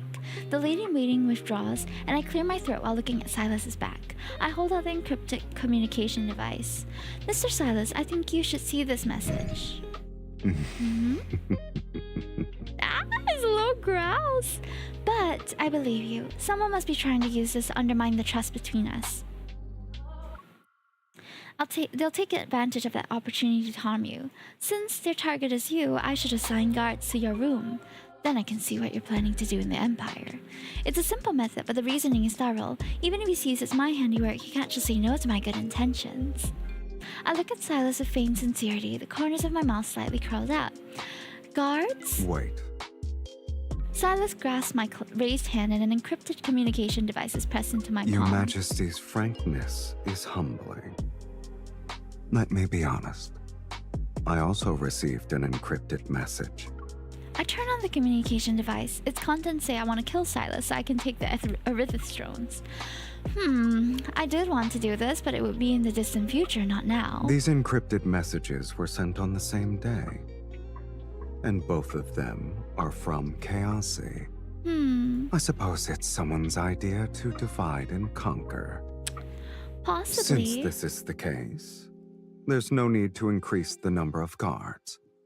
As Sylus speaks, he raises his hand and red mist appears from the corner of the dressing room. It wraps around the invisible defense turrets. He leans down and shields me with his body. Rest assured, Your Majesty. You and I are sincere. We won't give anyone an opportunity that they can use to their I'll give you the advantage. verification after stream. Thank you so much for joining, Yapper.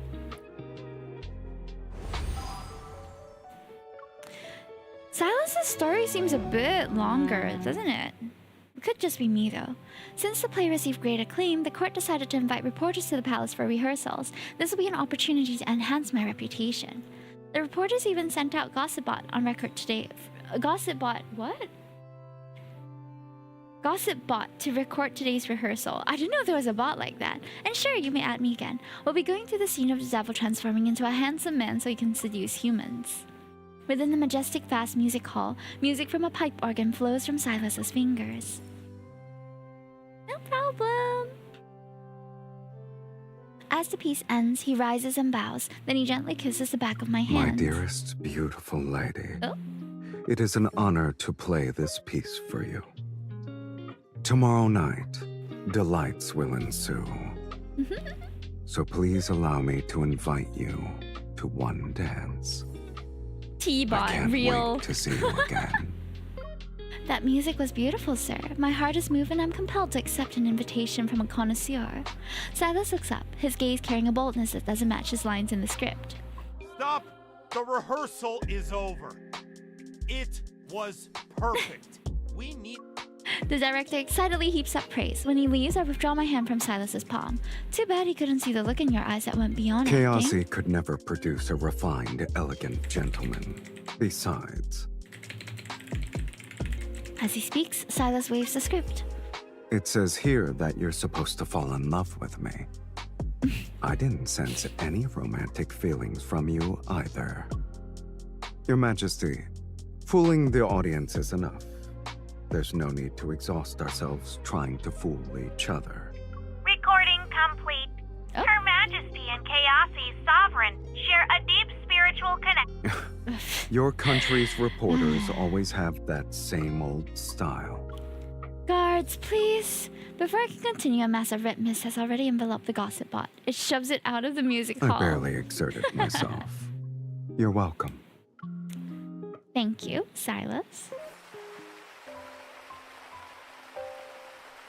The rehearsal comes to an end. I sit by the fountain while Sylus stands off to the side. The coronation ceremony and rehearsals have kept me very busy.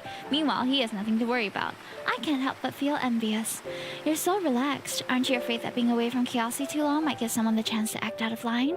A droplet of water splashes upwards and Sylus gently wipes it away with his finger. No one has played that pipe organ for a long time.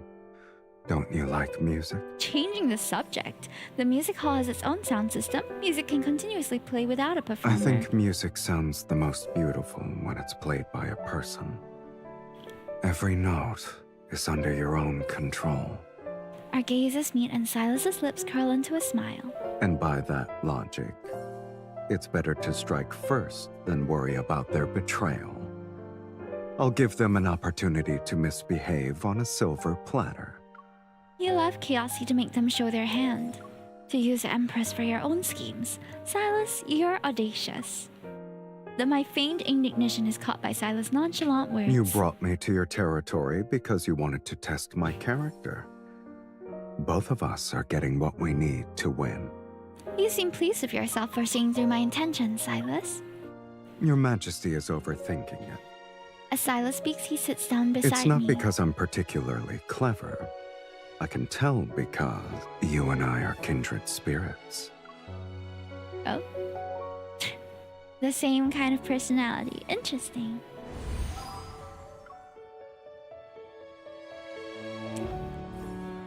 I always feel really cool when I'm playing the MC that's dating Sylus because she is so composed and so scheming, but my real self is nothing like that. During a short break in the theatrical proceedings, the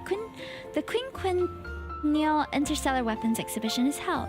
As a distinguished guest from the Empire and my fiancé, Sylus accompanies me. Lightweight and portable, the Of course you would want to go for an exhibition. Sylus picks up the RX-216 from the display case, examines it briefly, then loads it. I heard the Empire's defense exhibition uses holographic weapon testing to ensure people's safety while providing the optimal experience. As he speaks, he tosses it and I catch the gun. The implication is clear.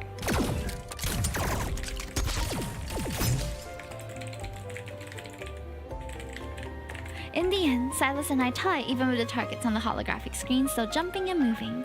The exhilarating rush of giving it my all still lingers. I'm somewhat reluctant to put down the gun. Looks like there won't be a winner today. Next time then, we'll have plenty of time ahead of us. This is Sylus, if you've not met him. In this story, we are the Empress, or Empress-to-be, and Sylus is our fiancé from a different nation.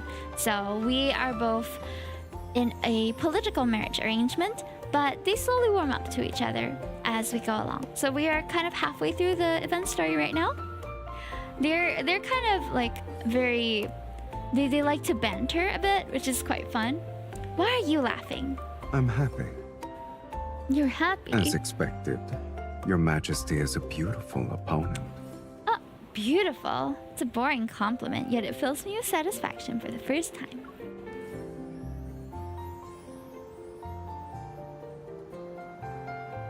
After the exhibition ends, I dismiss the others and find myself alone with Sylus on the observation deck. I take in the view. Sylus, what do you think? Given the Empire's current weapons, how can we continue to innovate? Sylus leans against the railing and the wind tousles his hair. Erythra stone. Unfortunately, this resource is very difficult to control. Mm-hmm. Then what would happen if I kept you here? I move closer to Sylus, my hand resting on his chest. I can feel his heartbeat beneath my palm. If I held you hostage in the Empire, how many Erythra stones could I gain? Your Majesty, why don't you try bribing me instead? Sylus wraps his arm around my waist as we lean in. Our breaths intermingle. If your fiancé controls Chaosy, isn't that the same as you ruling over all of Chaosy? When it happens, you can have as many Erythra stones as you want. Yay! Sylus, I think you're addicted to playing the role of the devil. I smile before lowering my voice. Behind us to the left, 7 o'clock. Sylus pauses, his eyebrow arcing slightly. I see it. Immediately, Sylus raises his hand and releases red mist while I turn and raise my gun. The bullet pierces through the red mist and shatters the spatial transporter in the enemy's hand. All it took was one shot. They are so cool. I feel really uncool when I'm playing. Like, I feel like she is so cool, you know, but it's not me. After ordering someone to take the 2 spies away, Sylus hands me a small energy supplement bottle. You knew what I was going to do, so you've been playing along this whole time. How are you? You were waiting for the traitor to make their move, and I was waiting for the accomplice who let them infiltrate the palace. I drink the energy supplement in one gulp before letting out a sigh of relief. We work well together. Too bad. Too bad I'm from Chaosy. I look at Sylus and meet his amused gaze. Forget it. Given our personalities, we're destined to be opponents. It doesn't matter who you are. How are you today? Have you read the event stories? We are on Sylus's one, but we are going to be moving on to Caleb's after this. Okay, hold on. I have a few...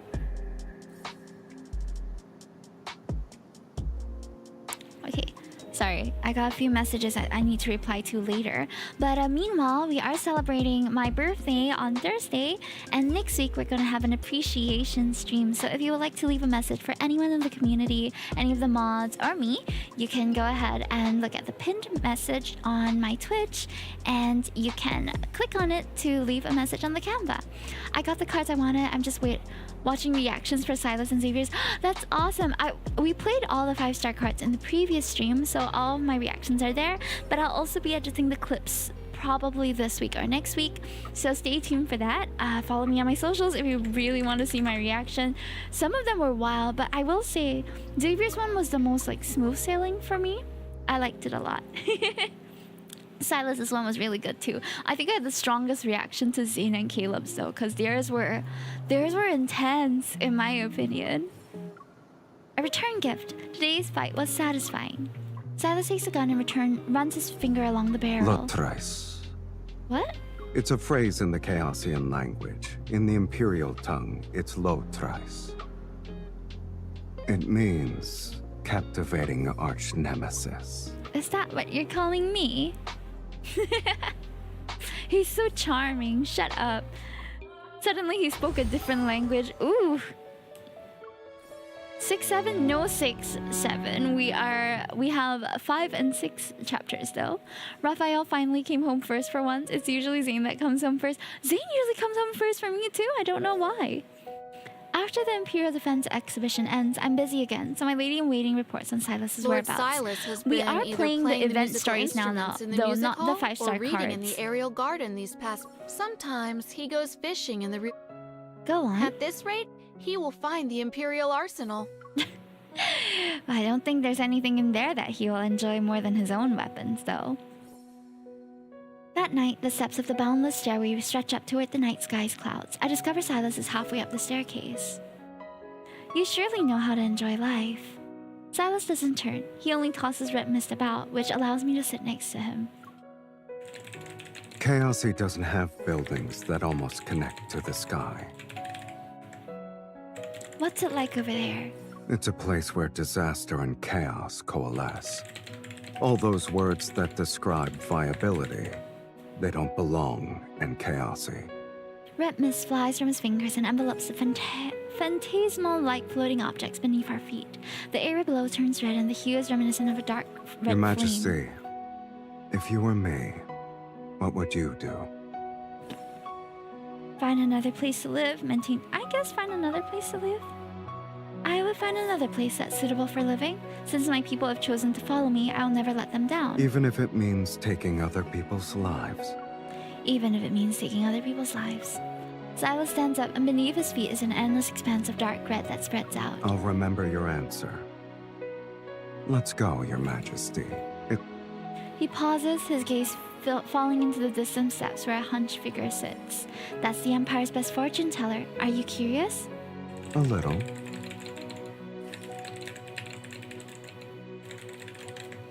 He reaches out to me and pulls me up. He doesn't let go of my hand. Oh, they're holding hands, chat. The sweetness is increasing. The stellar divination cards float in the air, and Sylus and I each draw one, then hand them to the fortune teller. Night Fiend. That's yours, Your Majesty. Me? Take a closer look. The person beside me is more like the real Night Fiend, the kind who tempts and devours souls. I believe this is the Empire's best fortune teller. Yeah. I glare at Sylus, who's gloating, then I look at the fortune teller. The one beside you is the departed. Please elaborate. Desire is a blade. Termination is rebirth. The departed and the Night Fiend are mirrors to each other. The fortune teller stops there. Sylus and I have no choice but to leave. Emotions. So there are feelings between Your Majesty and me after all. Did you think that you were unworthy of me before? Can you tell? I thought the answer was obvious. The steps wind ahead of us as Sylus reaches out to me. When I grab his hand, I'm enveloped by an all-encompassing warmth that's slightly rough. No one is more worthy than me.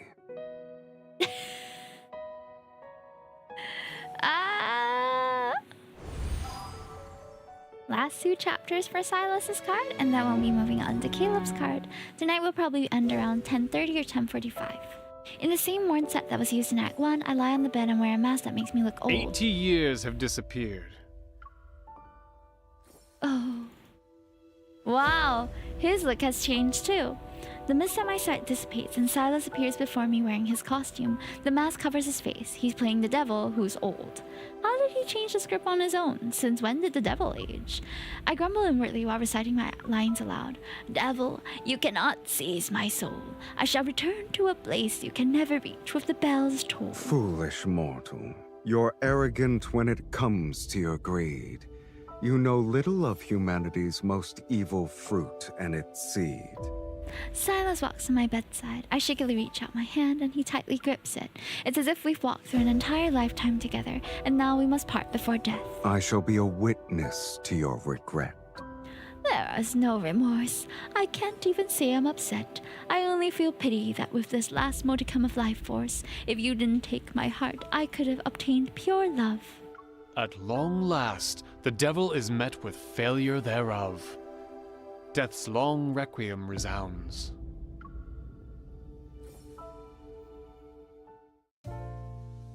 Dun, dun, dun. Da-da. The Key of Ruin has ended. During the evening banquet, I'm arm in arm with Sylus. We quietly talk whenever we take a short break from socializing.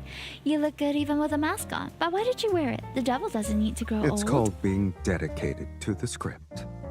Sylus hands me a glass of red wine and takes another for himself. The devil who goes to great lengths to tempt and covet human souls is no different from humans chasing after desire. Since that's the case, I don't see why he shouldn't age like humans. Our glasses touch and the red wine swirls between us. To their never-ending desire. The hints are so obvious, we might as well just put our names in the play. But the fortune teller said we're blades and termination itself. I doubt we'll grow old together. The divination said your majesty is the devil. It seems I need to be careful with my soul. What's so bad about that? At least I can pay you a decent price for it. What a philosophical response. Whether it's the devil being careless with humans or humans being unable to resist the devil's temptations, everything remains to be seen. I look forward to the day when the outcome is revealed. I also. Your Majesty, congratulations on the successful conclusion of your play. Thank you. Indeed. You two performed so well. Several more nobles step forward and Sylus and I put on fake smiles until we see them off. Ugh, how annoying. Sylus lowers his head and helps me tuck a strand of hair behind my ear. How hypocritical. Thank you for getting your biscuits. My smile grows brighter as I wink arms with Sylus and give him a strong pinch. I think I'm doing great. I'm on par with you, Mr. Sylus. And as soon as the words leave my mouth, Sylus' arms is wrapped around my waist. Our bodies are almost pressed against each other. We're well matched. In what regard? Hello? Hello? Physically, you mean? Oh. The stars will witness your glory incarnation. Your chosen dance partner awaits. Desire burns in his gaze. Understand the fiend's true intent and let him become a strong ally at your side, though it may come at a price. Signed, Hime.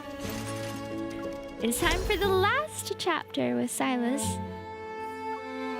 Let's go. The last chapter is usually kind of short. The long-awaited coronation ceremony has finally arrived. The long red carpet extends. Under the solemn atmosphere, I stand at the highest platform of the Imperial Hall. The brilliantly gleaming crown sits at my head. I, Hime, hereby swear that in the future the Astral Empire shall shine eternal in the cosmos. The crowd below me bows. Sylus is among them, but his eyes never look down in reverence.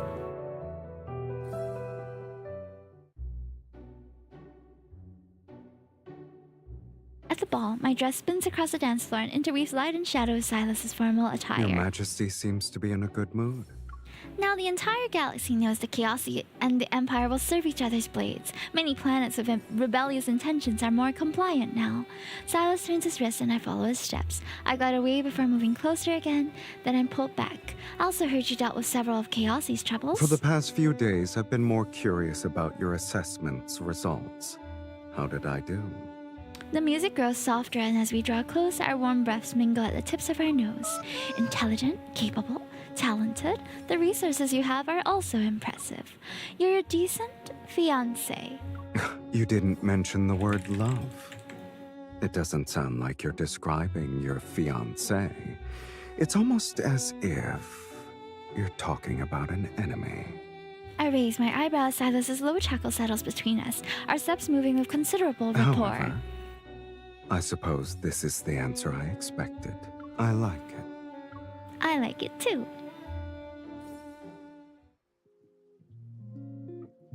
The banquet ends late into the night. Sylus and I ascend to the top of the tower. The celebrations throughout the city continue all night without rest. Meanwhile, the floating lights in the distance blaze endlessly, stretching on in vast brilliance. I'll be leaving tomorrow. It's time to clean up some loose ends in Chaosy. Sylus' words catch me off guard. He hadn't mentioned that before. Already? If your majesty wants more of my company, you can always come back with me. The subtle emotions stirring in my heart are extinguished. I let out a cold laugh. That won't be necessary. I won't see you off.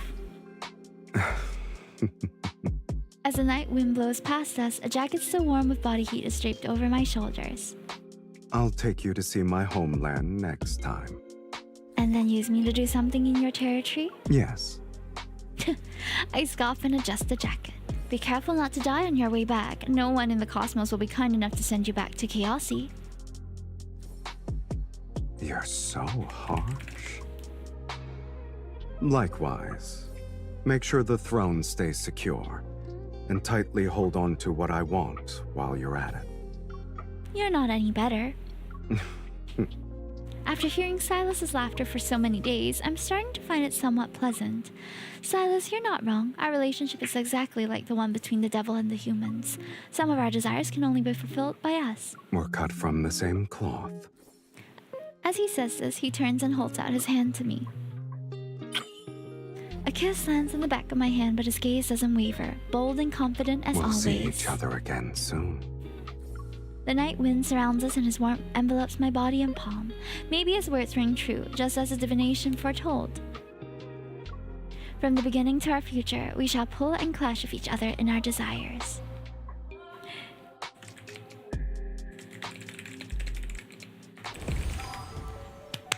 That was Sylus's.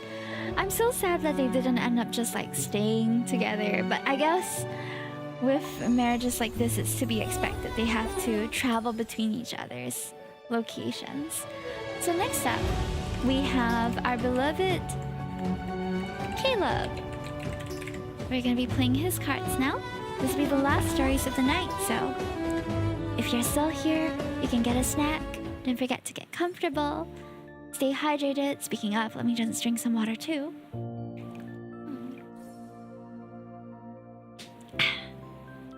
At dawn, red carpets unfurl across the palace's plaza. Royal guards stand at attention as they prepare to welcome the Federation's High Marshal, who happens to be my big brother. Caleb will be the leading actor of the play and my partner for my Coronation's first dance. Ladies and gentlemen, we are now at the Palace Plaza. As for whether the ceasefire agreement between our two powers can... The vessel slowly descends and its hatch opens to reveal the figure within. Why, hello. Nice to see you again, big brother. On behalf of my people, I would like to welcome our good friends from the Federation. I hope you attend the upcoming coronation ceremony. May the enduring friendship between the Federation and the Empire remain as brilliant as the cosmos. After our handshake, I allow myself to smile and give him a hearty hug. Long time no see, Caleb. It's been far too long. My little sister is about to become the Empress. We quickly step back, yet we continue to stare at each other amidst the crowd. Congratulations. If you actually want to congratulate me, give me a good performance during the coronation ceremony. Caleb faces the countless cameras flashing with a small smile. However, his gaze holds a subtle indifference. Of course. I will do my best regardless of the scene in the play. Wonderful. That's good to know. Now that the Federation's envoys have settled down, Caleb and I finally have a chance to be alone. I invite him to walk with me through the palace. This will be an opportunity to gauge his attitude towards my coronation and the Federation's stance. It's a political walk. However, when I arrive at the garden, a group of orange floofbees have cornered Caleb. I watch for a few seconds and can't help but laugh. He doesn't turn around. You've been here for quite some time. Are you just going to watch? The High Marshal isn't often these sorts of predicaments. I have to savor it for a bit. I walk over, break the cookies on the table, and scatter the pieces. The furballs immediately swarm towards the treats. Having been rescued, Caleb carefully brushes away the loose fur on his shoulders. I didn't expect you to keep chroma puffs from the Valencia galaxy. You've heard of them before? Yes. Supposedly they can sense people's emotions and change their color as a warning. Interesting species, right? His gaze falls on the orange floof bees that have gathered at my feet. What emotions are they sensing now? I walk in hurriedly, pinch a small tuft of fur from his shoulder, and wave it. This reflects your emotions. Why don't you take a guess? A gust sweeps past us and carries away the orange fur. Amidst rustling, I hear Caleb's reply tinged with amusement. Then I'll say it's anticipation. What are you anticipating? The friendship between the Federation and the Empire? Our meeting? These questions don't leave my mouth. He doesn't ask for details. This stems from our connection and the unspoken boundaries that two figures with authority understand. We walked through the gardens, our conversation moving from the weather to political figures, and we finally reached the topic of the upcoming theatrical performance. You know very well I've always loved a certain interstellar bard's poetry. He's a mysterious performer who suddenly appeared in the Empire several years ago. He adapted many plays, yet you specifically chose The Heart-Hunting Forest. I suspect there's more to this than meets the eye. The heart-hunting forest starts with a goddess of love who becomes unintentionally enamored with a hunter in the woods. A burning passion is ignited within her. The goddess attempts to keep her beloved by using love and pleasure, but he repeatedly rejects her advances. In the end, the hunter meets his demise during a hunt that seems predestined. Devastated by the loss of her beloved, the goddess is consumed by grief. Eventually, her love transforms into an eternal curse. His blood gives rise to the world's most ephemeral yet exquisite flowers. It symbolizes the that love and suffering would forever be intertwined. No! They're always suffering in these cards. This adaptation is interesting. We walk along the garden's path and let the chroma puffs roll near our feet. When I first saw it, I realized how fascinating desire is. Wield it properly and it becomes a force you can harness. And if used poorly, it controls you instead. He slightly raises his fingers and the remaining cookies float away to lure the almost but not quite gold chroma puffs. Unfortunately, characters in a play can rarely tell the difference between manipulating desire and being controlled by it. What about you? Can you tell the difference? Our gazes meet and he takes my hand and places a tuft of orange fur in my palm. We share the same answers for many questions. This is one of them. So vague! He's like dodging every single question. He's super slimy, this man. Not that I'm complaining, I kinda like it. Within the banquet hall, a massive white artificial full moon hangs like an ominous omen. On stage, the curtains open. Shrouded in darkness, I look at the thousands of spectators below. The goddess chases a startled deer into the forest. In a forest clearing enveloped by thin mist, I slowly step into the light. Mortal, who are you? Moving through the dew-covered roses, I block the path of a tall figure before me. Why did they decide that his outfit had to be the Catch-22 one? Oh, Catch-22 one. First of all, this is the High Marshal. Everybody else in their play was wearing like formal, proper attire. Man comes up with nothing to cover his body. Why? This is definitely a wardrobe of choice. Wait, is it the Catch-22 banner outfit? It feels a bit different. Look, I haven't played his one for that banner. We'll probably visit it at some point. But anyway, moving on. Caleb has changed out of his crisp military uniform. It's a rare sight, and seeing him in a dashing hunter piques my interest. You have beautiful eyes. Did a reckless fairy steal the god's divine radiance and hide it within your captivating gaze? I appreciate your compliments, my lady. Allow me to extend my sincerest apologies if my presence interrupted your stroll. I shall be off now. Lower your bow, Hunter. You are aware of my divine presence. He's dressed like he's about to take, like, the calendar for the the Federation calendar, you know? I move closer to him. Under the mechanical firefly's soft glow, I caress his face. Lose yourself in my embrace, and I shall bestow upon you my kiss, my love, my eternal blessing. My bow already has its target. Oh, noble goddess, Your praise is as sweet as honey, yet it cannot hold a free bird. You're the free bird? What free bird do you speak of? This forest belongs to me and me alone. This also includes you, who stands in it. My fingertips slowly trace the contours of his face until they reach his lips. Caleb, who should have swiftly moved back, deviates from the script. He grasps my fingers. He grasps my fingers and what? To ensure I remain before him. Even the divine cannot give me what I truly desire. The hunter's words transform the goddess's curiosity into indignation. Oh. Then, an emotion more intense than wrath rears its ugly head. Fiery desire. The narrator's doing a really good job, too. Wow! Nobody knows what happens, though. They're just like, oh. They're both like, I want to they want to bed each other. That's what they want to do. And people are like, yay! Incest. Crazy! The play ends for now. I change back into the Empress royal robes, dismiss my attendants, and head into the study. The cold wind carries a murderous intent through the corridor. I pause and I take a few more steps and turn left. What?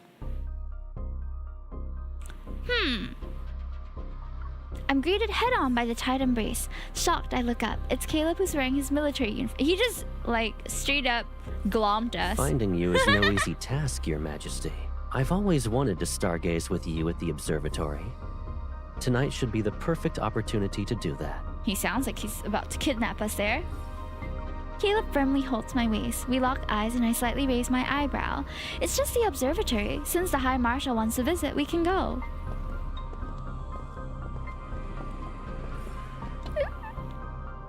The observatory's door slowly opens to reveal a brilliant sky with countless stars. It hasn't changed. The sky curtain has always controlled the planet's sky and climate, so there are hardly any variations.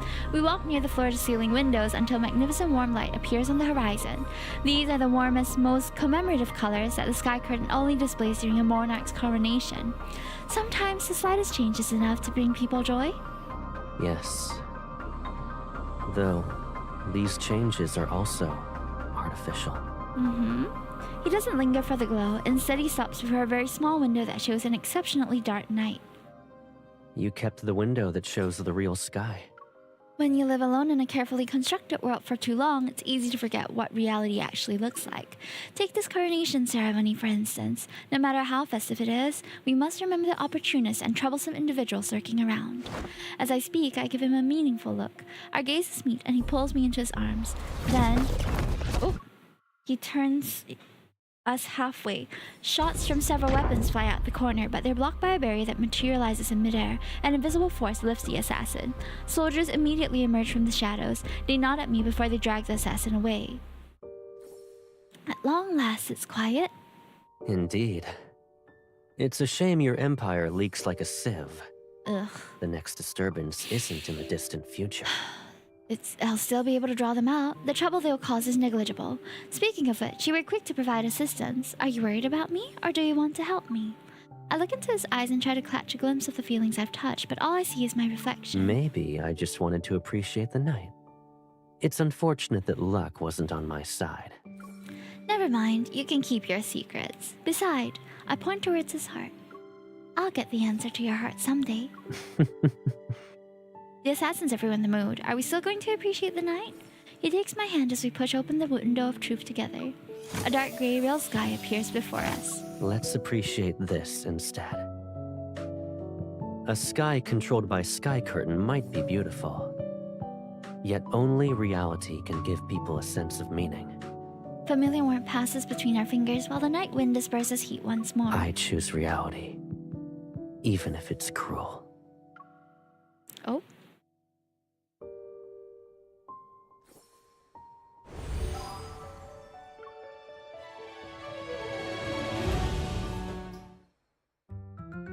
After the first act of the play ends, many praise the connection between Caleb and me.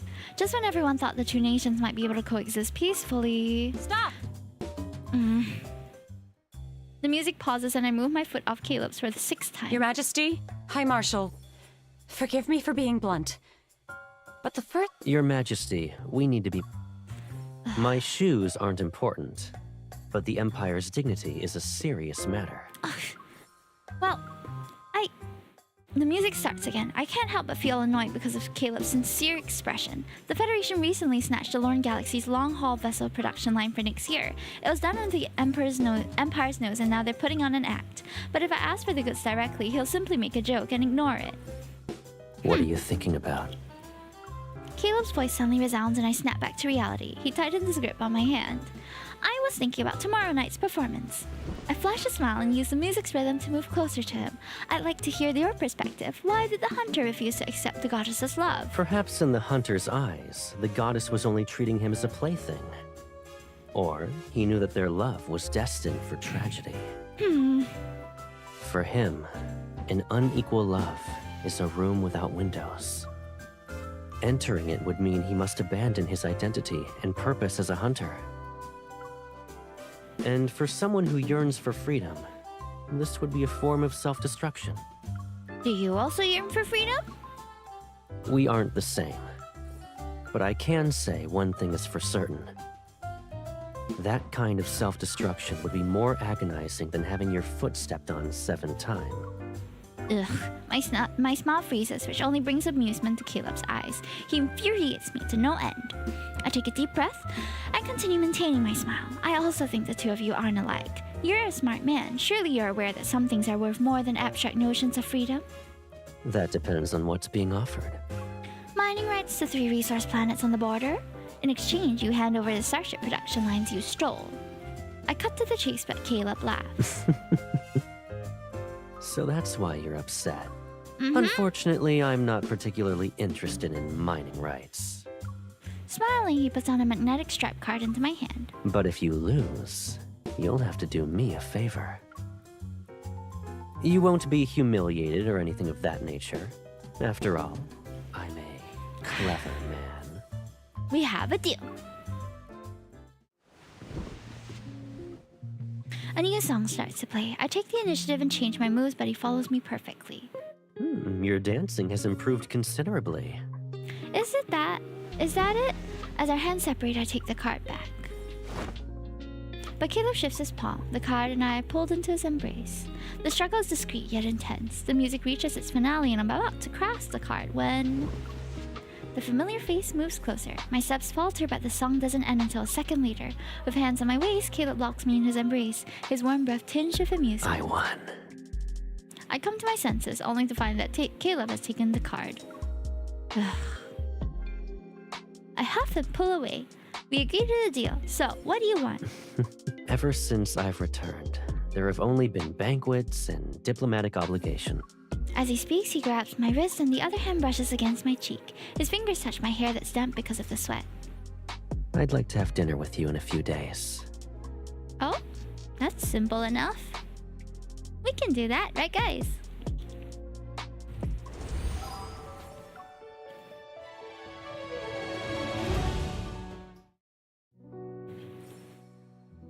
The second act of the play ends and the palace has welcomed many new Interstellar visitors. However... Your Majesty, my love for you knows no bounds, and I'm willing to offer our galaxy's crystal mines as a gift. Please allow me to marry into the royal family. The green-skinned giant with large ears and one eye is kneeling on one knee. He's offering me a rare, precious flower. I'm about to refuse when an intense burning gaze ensnares me. Caleb? I smile at the giant. This matter concerns the Empire, so I cannot give you a direct answer. Thank you for your sentiments and the flowers. I help the giant to his feet, but the flowers are intercepted by another hand. Oh. I see that the noble Dara Overlord has forgotten his place. Your planet's mineral transportation rights with the Federation haven't been decided yet. Isn't it premature to discuss crystal mines at this moment? Problems with the transportation process will be considered a crime with the intent of defrauding the Empire. The giant's excitement turns to alarm. He scared off my silvery titanium crystal mines. I wasn't aware the Empire lacked such resources. No one would complain about having too many. As I speak, I reach for the flowers, but he raises his hand higher. Moving closer to him, I'm forced to stand on my tiptoes. Do you want them that much? Noticing how Caleb's mood has changed, I respond with a slight smile. I'll quit when I'm still ahead. Forget it, they're just flowers. Calling them extraordinary would be an exaggeration. I have better ones. I turn and leave through the side entrance of the banquet hall. Being present for half the event is sufficient. Caleb follows suit and we enter the palace's crystal greenhouse. She just left! Nebula lights pierce as a transparent dome and rare flora from across the cosmos bloom. Your Majesty truly does have better flowers. I can get anything I want, Caleb. Caleb's gaze falls on a nearby blossom. Doesn't seem too bad. You take good care of them. These flowers have one thing in common. I pick up a flower that's already fallen and show it to Caleb. They're like those envoys of marriage proposals. They can't protect themselves, so they seek my protection. But you're different.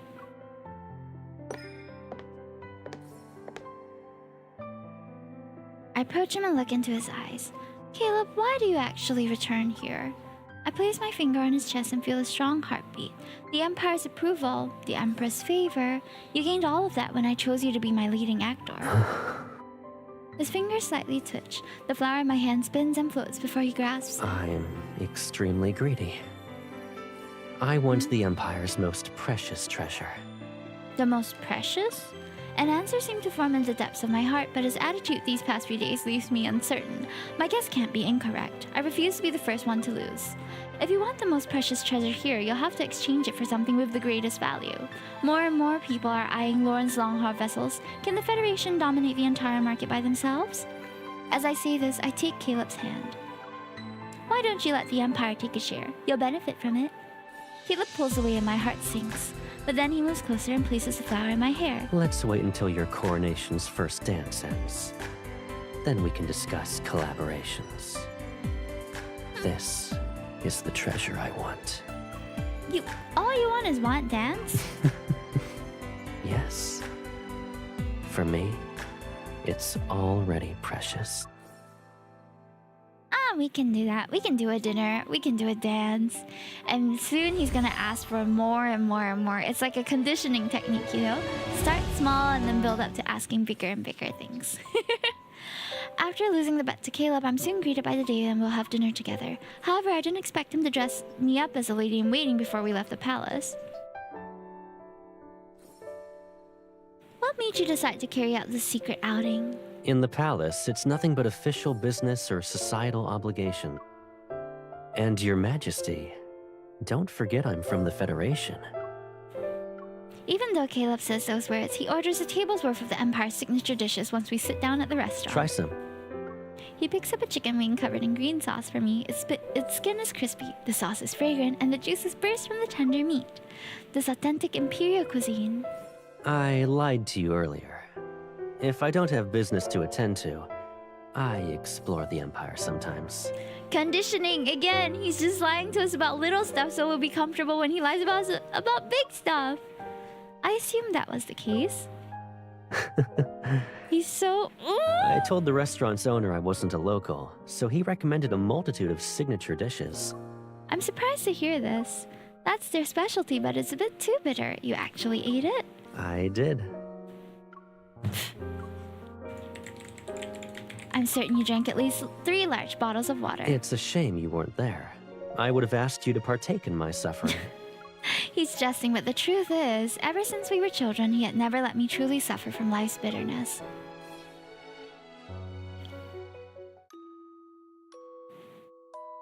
After dinner, we walk through the streets. The light stays on as they shine over the path we take. The atmosphere is lively and carefree. And then she drove away the vicious interstellar pirates. Everyone lived happily ever after. Yay! The cheering gradually fades behind us as we walk away. Suddenly, the wind picks up and a piece of paper soars into the air. Oh.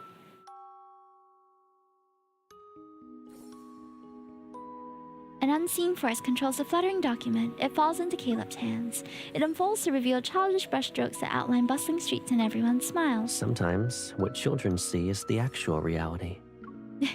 A warm feeling blooms in my heart as I look at Caleb. Countless lights illuminate his eyes. Caleb? Yes? This is why I want power. The Beneath the sky curtain's illusionary veil, I want to protect what's real, and I need more power to help me do that. I direct my steadfast gaze at him. The implications are clear. Are you saying this is the Empress? Or is you? Which one would you say yes to? Caleb doesn't provide a direct answer. Instead, he takes my hand and gives me the drawing. You should return it. Make this drawing come to life just as you've always done. I give the paper to the girl. She smiles, expresses her thanks, and runs off to throw herself into her parents' arms. Thank you, Caleb. I look at him, but he shakes his head. People don't care about who wields authority. Rather, they're interested in whether or not a leader can bring them happiness. What I can promise is, whoever has dominion will get what they want. Do you still wish to thank me? He looks at me, the amusement in his eyes tinged with fleeting distance. The subtle separation is captured by my outstretched hand. It's transformed into surprise and brightness. That is enough, Caleb. Enough business talk.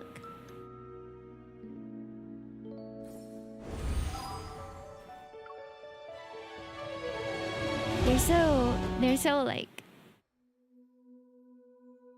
they're quite rigid, I feel, in this story, but they have to be because of their position, which is what makes it so interesting. Dawn is yet to greet the world. Outside the hunting lounge, mist permeates the damp cold air. Red moonlight creates an ominous atmosphere for the scene. As everyone watches, the performance between me and Caleb reaches its climax. Having foreseen her lover's inevitable death, the goddess has arrived to stop it. I can't with this outfit. You would rather love that treacherous, unpredictable forest? I offered my everything to you. Your love will devour me until not even a shadow remains. I refuse to accept that fate. His tone should have been resolute and cold, yet I can hear the boiling emotions he's trying to suppress. I touch his chest.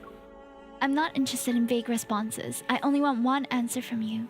Do you love me? He stares at me and his heartbeat that's under my palm feels hot and real. Yet before I kiss him, he turns away. I cannot kiss you. I'd rather face the beast's fangs head on. Even if I must welcome death, it shall be done as myself. The hunter grabs his spear. The goddess realizes that in the debate between freedom and love, she has been defeated. Caleb turns his back and his figure disappears into the shadows. The lights go out. In the silent darkness, a beast's roar prophetically sounds. The lights return and the fangs have pierced Caleb's chest. Warm blood covers my hand. I'm momentarily stunned. The goddess arrives only to find her lover's cold corpse. Sweet honey transforms into a fiery poison. Her curse is cast with a kiss. In this world, love shall forever be accompanied by loss. With love and hatred tinged in desperation, I lower my head to kiss the cold lips. Now your kiss belongs to me.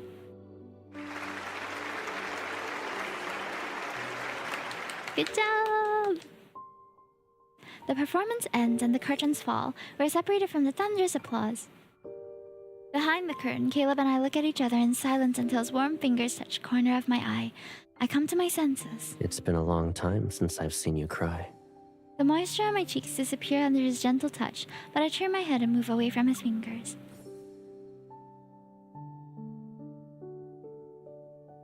I compose myself. With a gentle smile, I raise my hand. Maybe they were tears of joy. After all, I almost lost a formidable opponent. You're more than welcome to try again. But I don't want to have any regrets before I die. He pulls my waist closer and a kiss consumed in burning passion descends.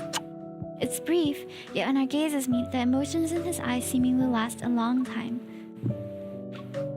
Our intertwined breaths separate. For a moment, I can't even tell whose heart is racing. I push him away and take several steps back.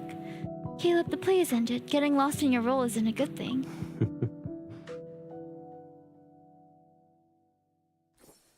I've always known the difference between a play and reality. We would like to invite our esteemed Empress. That's me. A voice from offstage reaches our ears. We're pulled back into the present. I gotta go. But Caleb takes my hand. It's time for our curtain call. Come.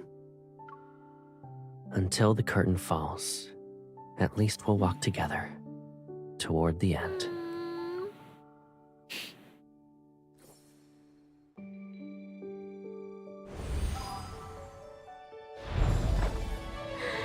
He's here to witness your coronation and test your strength. For both of you at the negotiation table, the nature of this power struggle has never changed. That sounds more like a statement than like a hopeful future. But constance is a good thing too. The play concludes. After all, afterwards, I'm so busy that I barely have the moment to breathe, and I haven't seen Caleb since. On the day of the coronation ceremony, I find myself wanting to see him.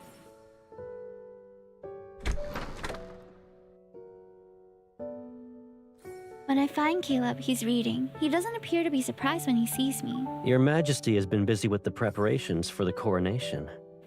No one could find you even if they tried. I'm curious, why are you visiting me on the day you wear the crown?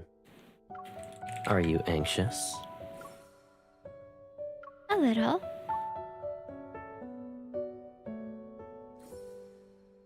After a moment of hesitation passes, I decided to be more honest. He takes my hand and reveals a gentle smile.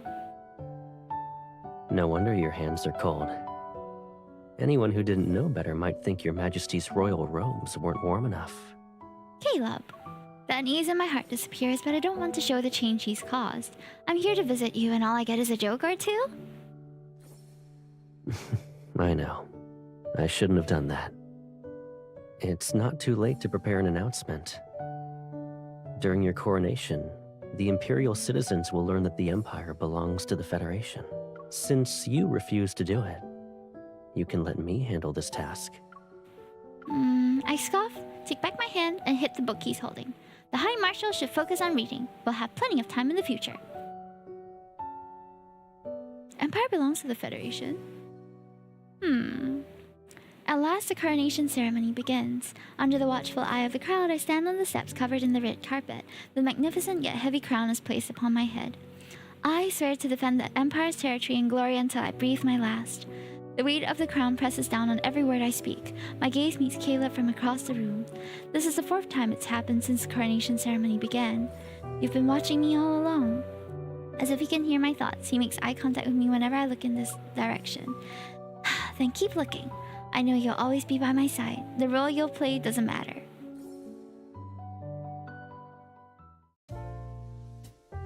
We're the hot men. They're here. The coronation ceremony ends and the celebration begins in the magnificent banquet hall. Amidst the music, Caleb and I stand at the center to begin the first dance. Hi, Gaga. Are you happy? It shouldn't be a surprise. He chuckles softly and a cool sensation travels from our hands to settle around my waist. I look down to find a bracelet that's brilliantly sparking. Is this for me? Yes. It's carved and polished from silvery titanium crystals. You said you wanted it before. My thoughts return to that evening's banquet. The statement was nothing more than a test. Caleb, can you give me anything I want? Is my answer important? You're a real empress now. You can have anything you desire. I'm about to speak, but I'm guided into doing a spin. Then I settle back into his embrace. But even with her boundless divine power, the goddess still couldn't win the hunter's heart. Our steps move in sync, always close to advance and retreat. You aren't a goddess blinded by desire. And I'm not a hunter who's powerless against his fate. We'll have a better ending. And it will be our own ending. His words fall and the song concludes. That's reassuring. The applause continues for a long time. Caleb's Before gaze any slowly... title or role, you'll always be yourself in my heart. Moves from the crown to my face. Aww. Another song starts to play and the people pair up and step onto the dance floor. We're at the center of it. Well, another dance? May I have another dance? Smiling, he looks at me. I tightly grasp his hand. Of course. We hold each other once more. The dance is as long as the time that belongs only to us. It will never end. Yay! Okay! Oh my goodness, we did it! We read all the stories, chat! And with that, I think we got enough to really clear out the shop now. We did it! Yay! Good job, everyone. Oh, and just nice, my battery is gonna run out as well. Oh, I have not done my dailies today. Okay, let's just do that. Good job, Hime. Thank you. Did you guys enjoy the stories as well? I hope so. I think the event stories were a nice little supplement to the 5-star cards. But the 5-star cards definitely have more context. Oh, this is ending soon. Should I bother to pull? Well, anyway, it's gonna expire, right? Yeah, this is the one that will expire. Is it? Oh no, it's not. These are unlimited. So I guess we can choose not to pull. So far, I've gotten... Should I get one of the royal outfits? We're just 35 pulls. 35 pulls. 35 pulls would be 1 times 3. About 4,500. Should I? One pull. The thing is, I pulled until pity then, which was about 30 pulls, and then I decided not to pull anymore. I just feel like there might be a new one. I kind of want to see the Let's Gacha. Okay, I feel like there's gonna be another major banner this year, so we might want to wait for a while because 20k gems may seem like a lot, but it's actually not a lot if we are talking about multiple pulls, like pulling for multiple leads. So unfortunately, I think we are gonna have to save this time, chat. Yeah. Okay, let me just quickly do my dailies. Maybe I'll do multiple of these since I always miss it. There we go, done for the day. They say that I have more event stuff? Oh, it's just to claim the points. Okay. There we go. Thank you for thank you for taking the time to read the stories. No problem. Why are they all poking me? What's going on? Whisper your secrets to the trees. Winter treading. Yeah. Not at Rope Records. Oh, is this the upcoming... This upcoming, might be the New Year ones.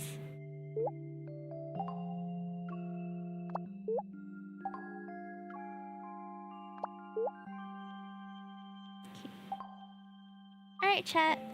That will be all for us. Thank you so much. Did I miss Sylus? Yes, you did. We just concluded all of the stories, actually. Hope you guys enjoyed yourselves, though. The Sylus story was quite fun. A lot of banter. Yeah, but you can check out the VOD. I need to go and check when was the timing, though, because when I took down the timings, I missed Sylus's one. I was like, oh no! I was too eager to start his story, and I just forgot to take down the time. Whoops. Okay, we are long overdue. You've been stealing glances at me for a while now. Okay. He's talking to me. Alright, okay guys, so this Thursday we'll be having a unboxing. We'll be having unboxing, cake, and Zatsudan. So come by and hang out with me. We're gonna do a little, like, probably birthday song in Discord. We will have a very simple, like, small celebration. I don't have any extravagant, like, perks or anything that I'm doing for this year, just because I feel like I'm not able to plan it. But I'll definitely try and see if I can have a more interesting event in February for Valentine's Day. I'll also be doing announcements for that, some tentative ideas, and some things that I would like to do with you guys. And also, don't forget to leave a birthday or appreciation message for someone in the community. You can do so by by copying the sticky note, and well, let me just show you. A bit easier for me to just show, right? Where'd it go? Ah, here it is. Okay, found it. Here it is, chat. So if you happen to... So you can leave a message over here for me, you can leave a message for my mods, you can leave a message for other people in the community. What is that? Oh my gosh, I just saw there was like a is that a Chihuahua me? Who did this? That's so cute! Who did this? Oh my goodness! Oh, it's Brett the cat. Oh, that's so damn adorable. Thank you, Brett. So yeah, there's free creation zone as well, where you can post anything that you like. Just remember to sign off with your name. That is so cute. I'm not over it. Oh my gosh, it's me as Usagi, chat. This is like the best thing ever. I'm so happy. Thank you, Brett. Good luck with your assignments if you're still here. Me doing that pose. Oh my gosh, yeah. She's so slay. I love it, I love it. So this board is going to be, we'll go through it formally on the 29th of January. But here and there, as I check back in it, I might like, you know, take a look at what you guys have written. I'll try not to spoil myself though on what you guys have said, so I'm not gonna zoom in into this. We are going to have, is it Uta that we're cosplaying as? I think we're not cosplaying as Uta because the votes were for, okay, we have more votes for the Marian Mate cosplay, guys. So we're going to be doing a cosplay stream next Saturday. It'll be a full day kind of thing. I haven't decided if it's going to be on Saturday or on Thursday, but I'll fill you guys in again when it's going to be. And if the votes don't change, then I'll be wearing the Marian cosplay on stream. Yeah, I know, on a Saturday. But Saturday is the only day where I can like actually stream the entire day. So I was thinking for a birthday, I can probably move the stream to Saturday and then we'll just stream the whole day instead. Marian cosplay with Uta hoodie, bruh. Maybe I'll just make maybe I'll make Chewy wear the Uta cosplay instead. Then he can show off his like sexy leg hairs as well, because I don't really have leg hairs to showcase. Chewy legs, like the buffest Uta you would have ever seen. That would be peak, actually. Yeah, I kind of regret not properly planning my birthday for this month because I love doing events and stuff, but I really have not had the time to do that. So unless I can get my mods to do it, but I don't really want to trouble them at the start of the year when everyone's, you know, getting used to going back to work and recovering from the holiday season, right? I don't know when is my birthday is on 22nd January, so we will be celebrating it this week with a cake and a short stream, but we'll be extending the celebrations to next week as well. So next week's agenda is not really fixed yet, but I'll update you guys again on what we're doing. There's definitely going to be the appreciation stream. There's definitely going to be the cosplay that I'll be wearing. But apart from that, I'm going to be honest, I have not planned it yet. You're barely hanging on there with your time. Yeah, I'm barely holding on already, which sucks because I really want to make time for more things that I enjoy doing, but yeah, streaming in itself takes up a lot of time. And honestly, this schedule has been working out for me quite a bit already. Like just streaming twice a week instead of 4 times a week has been a lot better in terms of like just trying to manage my time. Dear Sky, please bless me with a baby for her birthday. Ayo! Not bless me with child again. Chat. I was just posting on Twitter that my mom has been manifesting a pregnancy for me, okay? She's been manifesting a grandchild, which doesn't exist yet, alright? So we shall see. But if that were to happen, I'd get even more busy. Oh. Well, in any case, whatever happens, will be welcome in my opinion. Like Chewy and I have talked about it, and we don't mind starting a family this year. We would be happy to, but the logistics of it does worry me sometimes. But because my mom and like the people around me have told me that not to worry, they will be around and they will offer their help where they need it, if we need it. So I'm a bit more assured that we are in good hands.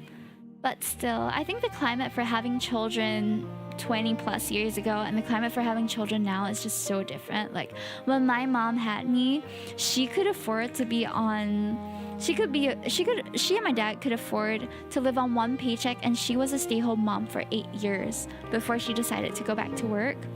So that's something that I wish I could do as well, but obviously that's not going to happen. I'm gonna have to be a working mom if I do have a child. But anyway, that's for future me to worry a bit more about. I'm still exploring what are the options, and in fact, it might not even happen, right? So we're not trying to like over plan for something that might not happen this year as well. So anyway, you got my support. Thank you so much. I've been so fortunate to have the community that I have with you guys, where y'all are just so sweet. You guys are so supportive of all the... What happened to the crown? I'm no longer like super censorship mode, so I figured we don't need it right now. Not anymore. Manifest a child. I'm not gonna actively manifest it, but if it happens, it happens, and that would be a welcome change to my life too. I'm not sure how I'll feel about it when it actually happens though. Parenthood is such a huge decision and such a big commitment also. It scares me sometimes, but I also think that I will be a good mom. Although it's presumptuous for me to say. I think I have the conviction that I will give my best to my kid no matter what happens. So I'm confident that I will at least be able to offer that, you know? You meet so many kids here anyway. Yeah, there's so many of you already, my hench bunnies. So many people to take care of now. I think Hime would be an OP mother. OP mother is crazy. OP? I've never heard that being used in the context of being a mom. But yeah, moms really are superheroes though. So maybe you can practice your mommy aura on stream. The thing is, yeah, I totally could, but it's not going to be what you guys are hoping for. It's not going to be like, ooh, mommy. It's going to be like, hey, why you never do your homework? Yeah, why so late you still haven't go to sleep? You better finish your homework and pack your bag before school start tomorrow. Mommy not going to help you pack, okay? Yeah, so that's going to be the vibe, I think. That's not going to be what y'all want, I don't think. It would be funny though. The Asian mom experience. Yeah, the Asian mom experience. Don't forget your snack. You don't bring your snack. I will not go down to give it to you, you know. Then you no money to buy. You need to borrow from your teacher. You can't practice the mommy aura. You just do it. Not the mom nag. Yes. Yes, the mom nag. I just don't think I could never step into like the mommy, like the ara kind of mom vibe. It just doesn't suit me. It's also because in real life I'm more of a I've never taken up that kind of role before. It's never been very attractive of a role to me. I don't think it suits you. I think I would definitely have to practice the character if I wanted to get into it. I'm not saying I can't do it. I think it's within my repertoire to pretend to be, but it's not something that comes naturally to me. It's not like my comfort zone. I guess if I wanted to get out of my comfort zone, I could probably practice being a mommy, a V mommy. If you, there's a lot of those, right? V mommy tuber. But I don't know how to embody that. It's just, That's just a little out of the comfort zone for me. You have the ability, but I think, or at least I would like to see more of you seeing the more of you that is easiest to be. Aww. Thank you for that. Okay guys, so we're gonna be rating out. I believe Kinome is live now, so we haven't rated Kinome in a while, but she's a close friend of mine. I love her, and she has honestly been such a support to me over at times where I felt unsure of myself. So let's go. She's doing some low energy co-work and co-build stream. She's building a frame arms girl, so if you happen to not have anything going on tomorrow and you want to stay up to do some work with her, then please stick around. I'll see you on Thursday. I'll see you on Thursday as well. By the way, we are having a very special tiramisu cake made by Jenny Misu 1999 for my birthday. So I'll be giving them a quick shout out, and there will also be a promotional code that's going to be available for our hench bunnies. So tune in and get the promo code. Go and order. Go and support this local business. Okay, she's a super sweet lady. I'm very biased because I like her a lot. And it's gonna be a super chill day. I'm not gonna go out of my way to plan anything, but I will be telling my mods that they will have bread. Oh my gosh, I saw this super cute Chikawa drawing of me that you did. It's so cute. Thank you so much. You are officially the first person to give me birthday art this year. That's wild. I can't wait for my website to be done migrating as well, because there's so much media that I haven't uploaded since I have to keep it consistent till then. But yeah, I'll see you guys on Thursday. Let's have a chill birthday together. Bye everyone. Good night. I'll see you then. じゃあね。またね。おやすみなさい。